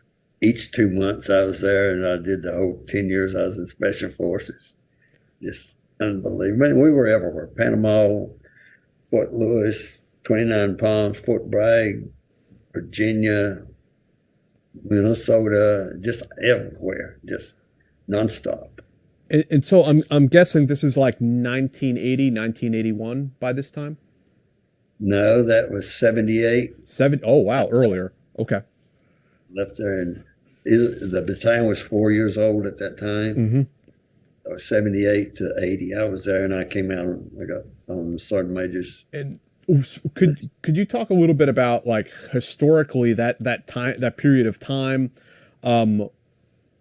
what was going on with American, sort of like what was going on with Ranger Battalion in your company? Like, what were you training for? What were you preparing your men to do? Should they be called upon? Well, as you all know, because you were in your battalions were later than, well, second battalion was doing the same thing. Your battalion was a little bit later, but everything we did was live fire. Just about everything we did was live fire. So we did a lot of shooting, blowing roads in two. Our engineers were building back, blowing Albertese trees down. But the main thing that my company was doing, this Just B company, was water operations. And there was no SOP in all of the military for helicasting with combat load. So when the company commander and I assumed the company the same day, he had been in the battalion as S4 or something for some time. And he said, first thing we got to develop an SOP for helicasting, water operations. And I said, well, I probably get some boys from SF come down here and help us. He said, nope, already checked. He said, everybody wants to come and train us. SEALs, Force Recon, Air Commandos, SF. You know what? One problem. I said, what's that? He said, they all do it Hollywood, meaning no equipment. And I said, yep. Well, I remember when I did it, we did it in shorts and tennis shoes. Yeah. No weapons. And so we started the program. And of course, as you all know, we had no limit on money. So we had Chinooks there every day, helicasting 30, 40 times a day with everything in the Ranger Battalion.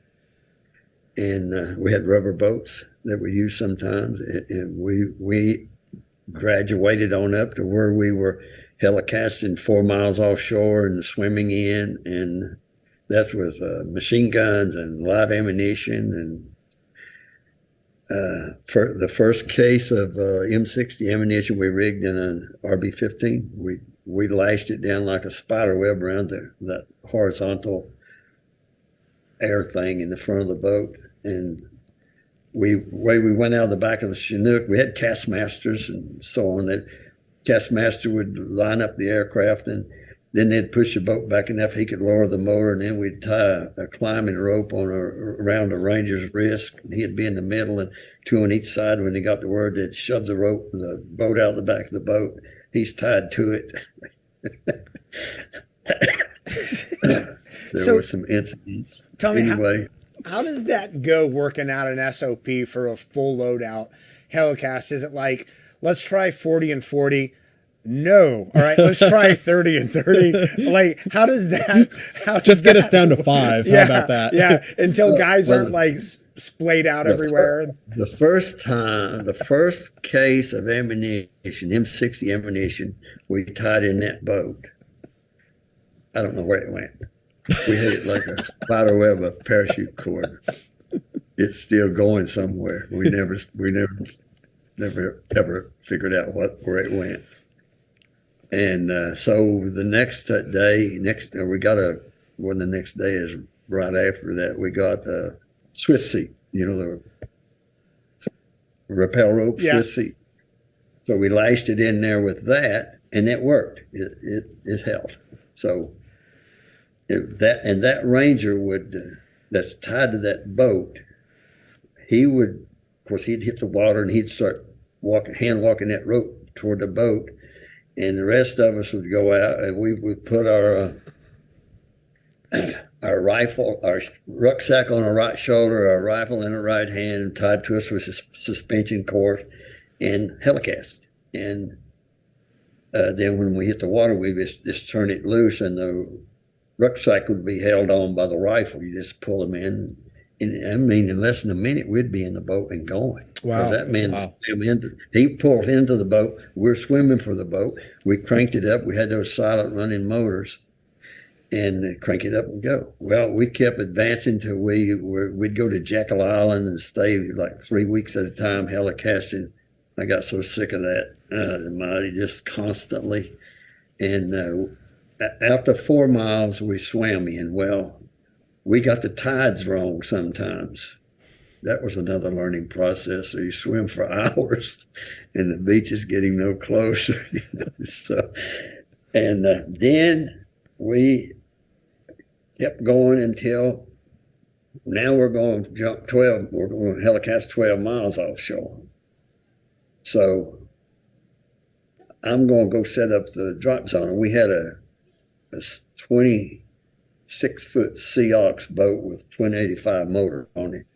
And we couldn't figure out how to determine what 12 miles was. And we got looking at the maps, and the company commander came up with it. He said, look here, First Sergeant, this said these channel markers are all the same distance apart. Measure, look here on the map. So he said, hell, just go out there and set you a speed and take the time between all the channel markers and turn that damn boat east and go 12 miles. So out we go. So we had these orange gallon milk jugs painted orange, and so I put one out at the beginning of the drop zone and one down at 100 yards down, and so they came in there just before dark. And in Chinooks and V formations, like three Chinooks and then three Chinooks. And I don't know who all was upstairs, but there were 4 Hueys up there. I know the Secretary of the Army was up there.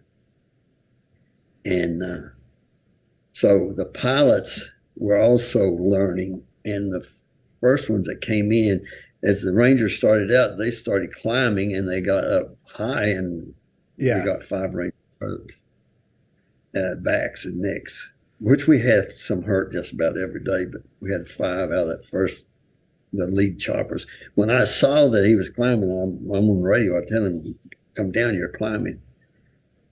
So we, you know how it was in Rangers. If you didn't get it right, you just turn around and went back till you got it right, just over and over till you got it right. So we went back a few times and got it right. So helicasting 12 miles offshore. And what was it that you guys, I mean, did you guys kind of work out that like 10 meter, or not 10 meter, but like 10 feet, or like what was the height that you found that wouldn't get those guys injured, that those helicopter pilots needed to stay?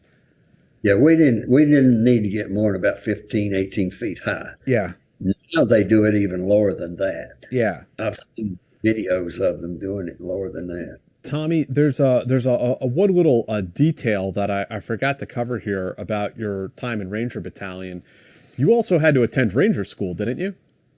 Yeah. At the age of... I had been on orders for Ranger School so many times, and something would happen every time. I came back from the SAS one time. I was supposed to be going to Ranger School 4 days later, and company commander said, Tommy, I didn't think you'd want to go to Ranger School after all this shit. And I said, you got to be kidding me. I want to knock your ass out.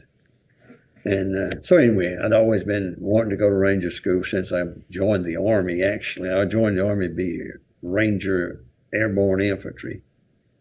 And so anyway, I went to Ranger School. That's just like walking around in the woods 2 more months. And you were like 37? That's 35. That's a wrong print that they have in there too. I was 35. I retired when I was 38. Okay. I'd been doing that same crap all my military career. So piece of cake. It's just a matter of walking around. And so after your first sergeant time, you pick up Sergeant Major. Do you want to tell us about being a Sergeant Major and then a CSM? Yeah. So while they were waiting on my CSM job, they sent me, at that time, somebody had a really great idea when the Vietnam War wound down and the ROTC programs in the nation had gone to pot, and a lot of the ROTC buildings were closed. They didn't even have them. So somebody came up with a great idea. We got all these excess sergeants majors from special forces, and they are trainers, put one in each university. So you get special forces sergeant major in hundreds of universities around the United States. So I got sent to Lamar University in Beaumont, Texas, and I was assistant professor of military science. So this Colonel Davis, this got the Medal of Honor. Yes. I did that. I got that started in 2011 when I was working with the State Department. We got that Medal of Honor. When I was in E7, he told me, when I make '06, you're going to be my command sergeant major. I'll either have a Special Forces group or an armored cavalry regiment, because Special Forces didn't have a branch then. You could be anything. The officers could be. So one day when I don't know why that actually one day I was in my office, because that didn't happen very often in B Company 1st Ranger Battalion. Phone rang, I answered it. He said, "Hey, this is Paris Davis." "Hey, sir, how you doing?" He said, "We got 10th group." And I said, "Well, congratulations. I'm happy for you." He said, "You didn't hear me." He said, "We got 10th group." I said, "Sir, I can't be your sergeant major. I'm not your group command sergeant major. I'm not even a sergeant major." He said, "What you don't know is you're going to be very soon." And I said, "Still, I can't go up there. I'd love to be a B team sergeant major for you, but I can't be the group sergeant major. Those old sergeant majors eat my lunch up there." So I don't know what happened from there, but I got the ROTC, and I get a letter from a general officer telling me that I'm going to be his command sergeant major.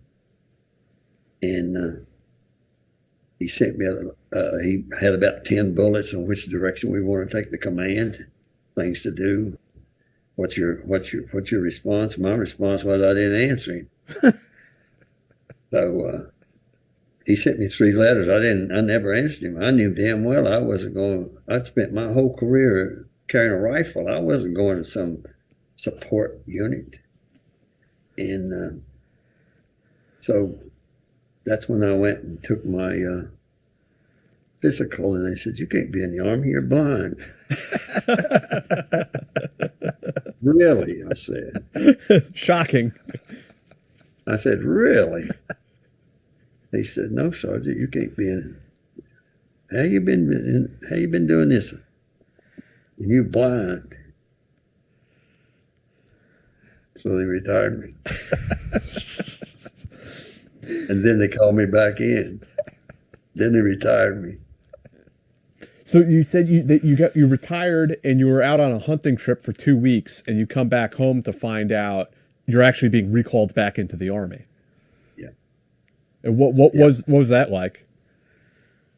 Well, I went up to the airport and met that general, and well, when we got back there, my friend came out and told me that you're back in the Army. You got to call this major. I said, "I can't be back in the Army." So I called the major, and he said, "Don't shoot, Sergeant Major, don't shoot the messenger. I am just a messenger, but they're sending a general down here to talk to you. He wants you to meet him at the airport and wear your dress uniform, and I'll meet you there for support." So we met, and the general had his camera crew there and stood me up there and pinned the Legion of Merit on me. And I started to say, "You think I'm an idiot? I know that's the carrot to get me to do something." Because they don't give little 21 years in the Army sergeant majors the Legion of Merit. That doesn't happen. And so he told me that they would let me go anywhere I wanted to go, Special Forces, Rangers, 82nd, or whatever. And I told him, no, I'd had enough of it. That's the way you want to run your Army, you do it. So that was it. Then he retired me again. So you retired first as a sergeant major, and then the second time you got retired as a captain, right? Yeah. That's like a very that had something to do with during the war, or when was it that they offered you a direct commission and it was still on your paperwork? Well, I had been written up by the 509th. It's just performance based. Mm-hmm. I mean, it wasn't war or anything. It's just performance based. And then I got commissioned, and I said, I was in Special Forces then, and the group commander they had me up in the group commander's office, and they pinned my captain things and my infantry things on me and told me to go get my ID card made. So at first I didn't know what to do, but then I told him that I didn't want to be called to active duty in the captain's rank. I wanted because I wanted to stay on A teams. And in those days, there was not a branch for special forces, that the officers, most of them only got to stay there a couple of years, long enough to get a special forces license plate on the front of their car to drive around with. And so they jacked around and came up with a dual components. So every time I got an efficiency report, I got an officer report and a sergeant report. And then when I retired, you know that story. And so your post-service life, I mean, you had a great second career as a business owner, running a hunting fishing shop, became an insurance agent. Went back to Vietnam. Business took you back to Vietnam. Briefly, do you want to talk a little bit about your time after the military? Well, I was very successful. Ended up getting a hunting and fishing high-end sporting goods store. Ended up with where all the lawyers and doctors and rich people came and buy all their hunting and fishing stuff. So it was lucrative. And then I bought a wholesale hunting fishing business. I became an professional alligator hunter for 9 years. That was a really, really good deal. I had girls running my store. I had about 10 employees running my store. And fur trapper, you know what steel traps are? A little bit, yeah. Man, another man ran over 800 steel traps every day. Wow. Over 8. We were making about $14,000 a week every 2 weeks. What were you trapping? The main prey was Southeast Texas has a black muskrat, mm-hmm. and we would catch around 350 a night. Wow. And 7 days a week. We didn't take food with us. We just took water. He was tough as I was, and we had to skin them and wash them, and then we turned them over to. We had some Mexicans who are still my friends today, best friends. They washed them and cleaned them up and got them ready to go. They sell. So we had a rat sale about every 2 weeks, and we'd make about $14,000 each. And alligators, I was getting 50 to 54 alligators a year. It's a 2 week season. Needless to say, that was really lots of hard, heavy work to get that many alligators in 2 weeks. And I don't know how much I made each year, but I had we all had big airboats and all that. And my last year, I made my half. The man we worked for gave us half, which he didn't have to do, but he did. Anyway, my part the last 2 weeks was $26,000 for alligators. Wow. It's a little bit better than tenant farming in North Carolina. Yeah, yeah. Then I did the thing in Vietnam. Did I tell you that? Or yeah, yeah. Please, go ahead, please. Well, I became an insurance agent. I bought a wholesale fishing hunting business, and I just was working about 20 hours a day. I got exhaustion, got put in the hospital for exhaustion, 16 days. I sold my store in the hospital bed. And then I became an insurance agent. And I did that for 10 years. That was really good. And then I started working in Houston in construction, and these people from Vietnam were going around the world trying to determine how they wanted to build Vietnam, and they didn't want French and German. They wanted American. A person I knew contacted me. So I formed a company. I went to Vietnam. It took a couple of years to get everything coordinated. Then I formed a company and went over there and started manufacturing and building. And then it was boring to me after I did all that work. And I got an email one day asking me if they're telling me that they were trying to recruit former special forces and Rangers to work in Iraq. So I took that job. I went to Iraq thinking, well, I might do a year over here if I can make it. And I ended up staying 10 years over there in Iraq and Afghanistan. It's a security contractor. Yeah. And I didn't know anybody when I got over there, but within about a year, I was over the whole country of Iraq for all the U.S. Embassy sites. So I traveled a lot from all the regional embassy offices, consulates, from Erbil to Basra and all over Iraq. Oh, one thing that happened when I was in that job was I was responsible for bringing cash money into the international zone. And on TV it's called the green zone. So, and I estimate that I was responsible for bringing in $342 million during that 10 years. Wow. So we would get like, you know what aviator kit bags are. You put your parachutes in after you jump. So two of us would get aviator kit bags, throw them over, go across the Tigris River Bridge. I'd tell the Army boys there that we were going out in the red zone. We were coming back in and you're not going to be able to look in our bags. Okay, sir. So we'd go out past the U.S. Army, past the Iraqi Army, meet a banker. He would $1 million in new $100 bills weighs 23.3 pounds. So we could carry about $3.5 million a piece with our body armor and everything.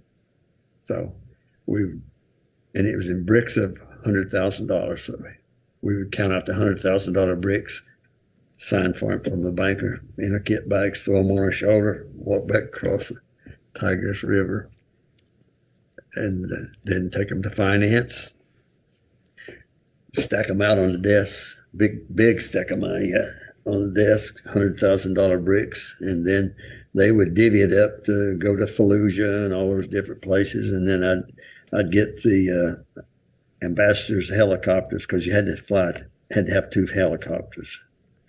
And I'd send an email out to all the different camps that I will bring you a chart out there, such a time, be on the LZ. So I'd get the ambassadors' helicopters and I'd have all these different bags of money, and I'd fly in like to your LZ, and you'd come running out the helicopter. I'd throw a sack of money off, no signature, nothing, fly on to the next camp. And this was to pay for the security at each camp? No, this was to pay for subcontractors. And they were paid in cash. And I got that stopped. I finally got it to where they had to go through a bank because there was a lot of money we never lost a dollar, period. But if someone found out how much money you were moving around with, it could have been ended badly. So, that was a pretty exciting job, actually. And I didn't do it all the time now. I just was responsible for it. Yeah. But I did do it frequently, so I knew that it was going right. Yeah. And then later you picked up a contract with Special Operations Command, right? In Afghanistan, yeah. I did. And I had to travel out to the Special Forces camps. And I ended up, I was at the main Special Forces camp in Kandahar, Camp Brown. And but I couldn't get close to the Special Forces teams in C-130. So I had to get close enough to use helicopters. So I went to the Marine bases, the MARSOC bases out in northwestern Afghanistan. And I would operate out of there and do my thing going to the Special Forces teams. Well, what was your job at that time? I was an interpreter manager.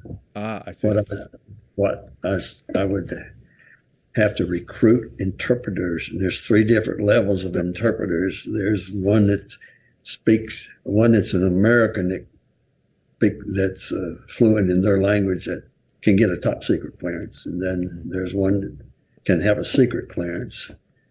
And then but they have to be, both of those have to be Americans. And then there's this local interpreter. So me and this other fellow go outside the wire and recruit them. And we had physical fitness tests, and we had language tests.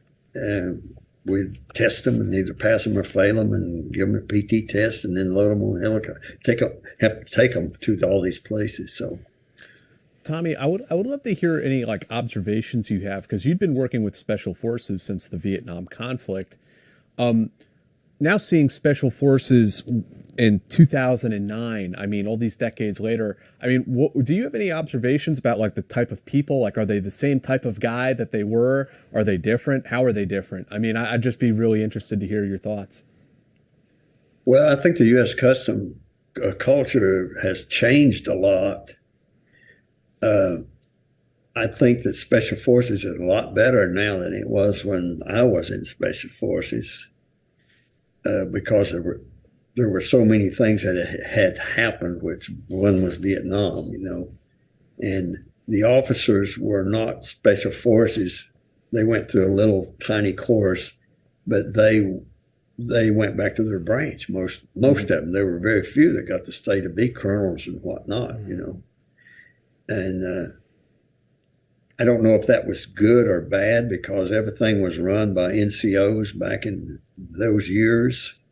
And now I don't know how many generals are in special forces at Fort Bragg and elsewhere. In those days, there was one brigadier general. All of the departments in training group was run by soldiers, and then they started getting up to a major or lieutenant colonel in some of those departments. And then like the department head was a full colonel. That was Charlie Beckwith at one time.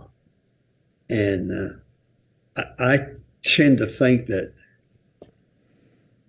things were certainly not worse because of the way training was conducted when sergeant majors ran everything.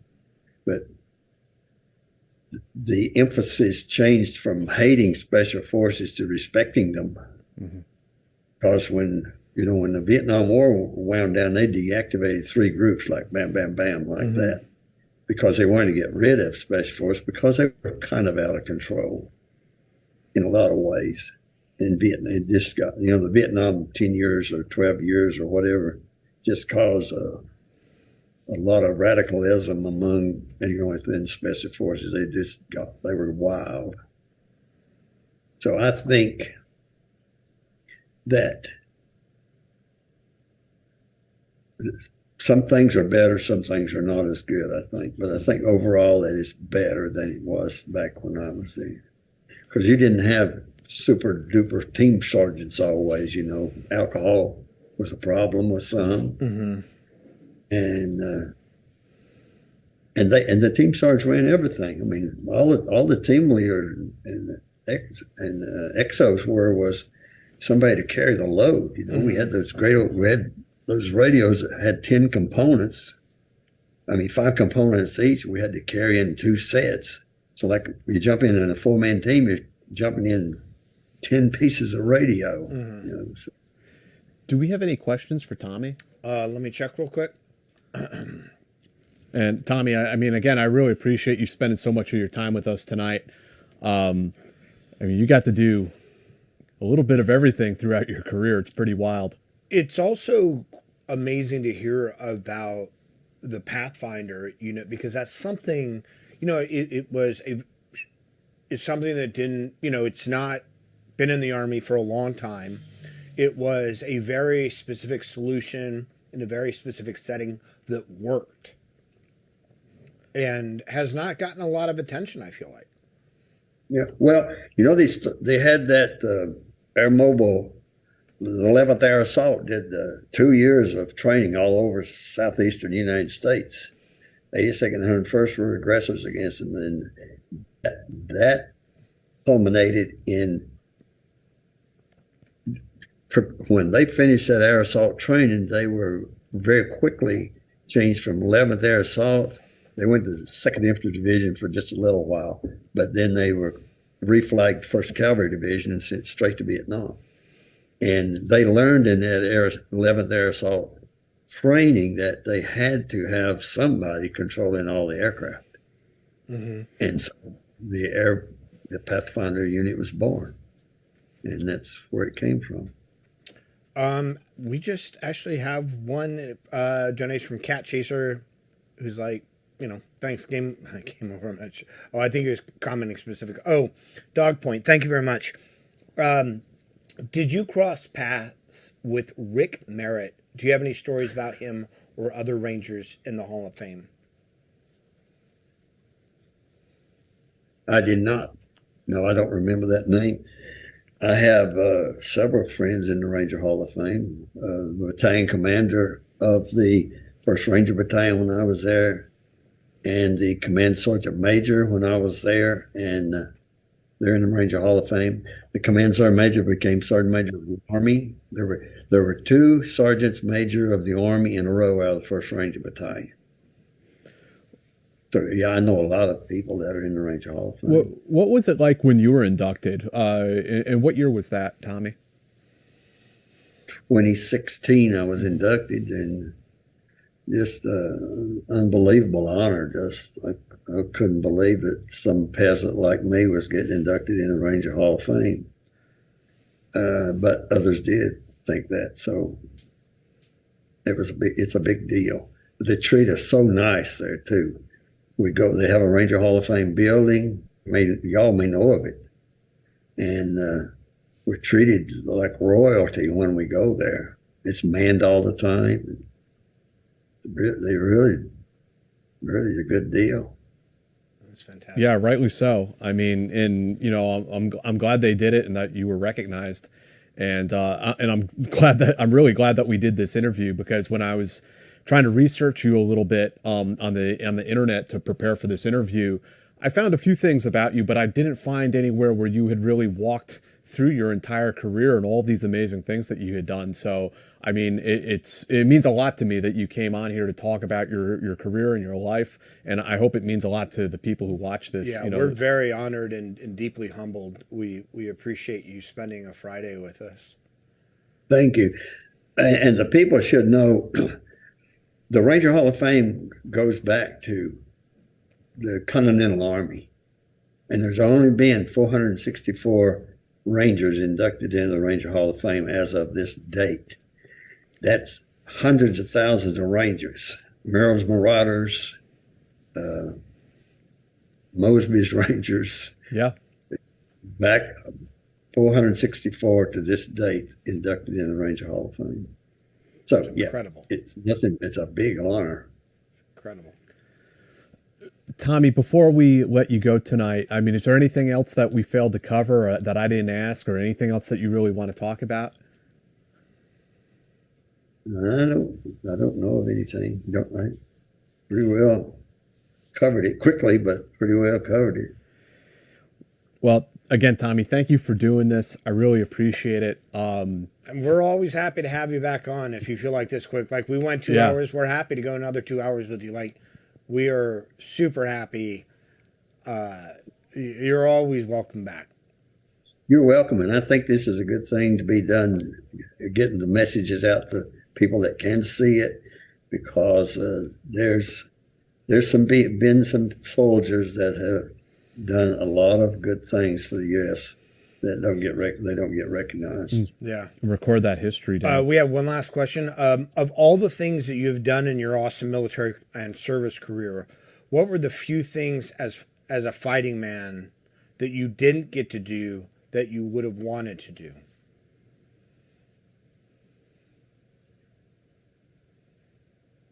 You're going to make me say something really bad. Kill more people.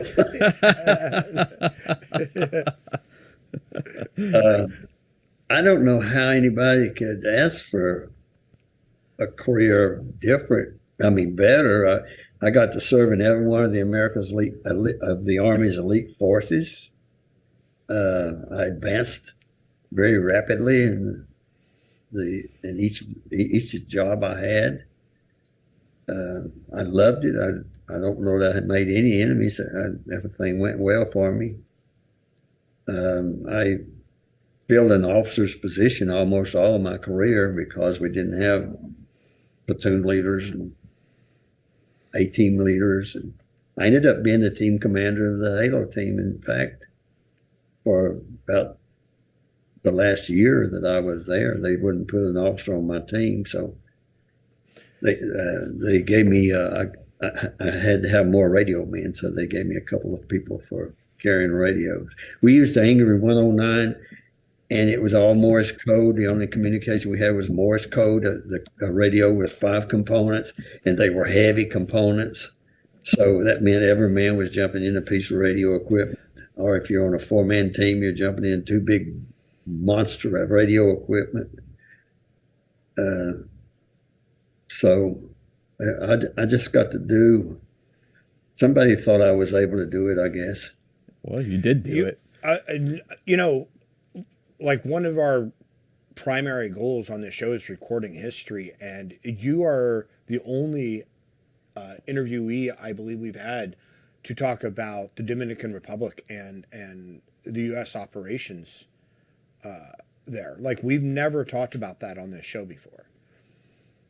You know. Well, it was quite an experience. You know, we were in recon, and we did what recon is supposed to do. The day before the big attack, we went into the city of Santo Domingo, and we had 1 man killed and about a dozen, maybe half a dozen to a dozen wounded. But we did what we were supposed to do. We learned where the machine guns were set up and places to avoid and so on. And we came back and across that bridge, which is about 600 meters long. When we went across, there were burning tanks, trucks burning.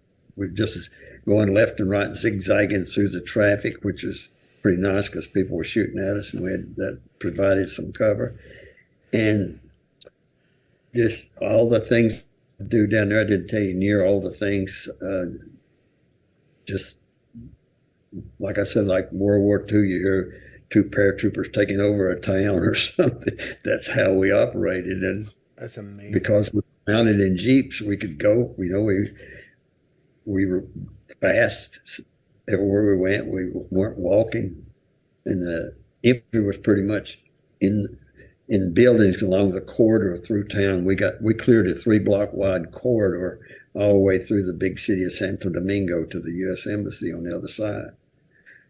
And of course, we had to escort a lot of people over there, a lot of trucks and commo people and so on. So it was fast and furious. And when you're down in the street in Jeeps and people start shooting and those bullets are ricocheting several times down every street, it gets interesting. My platoon leader got captured down there, actually. Oh, my God.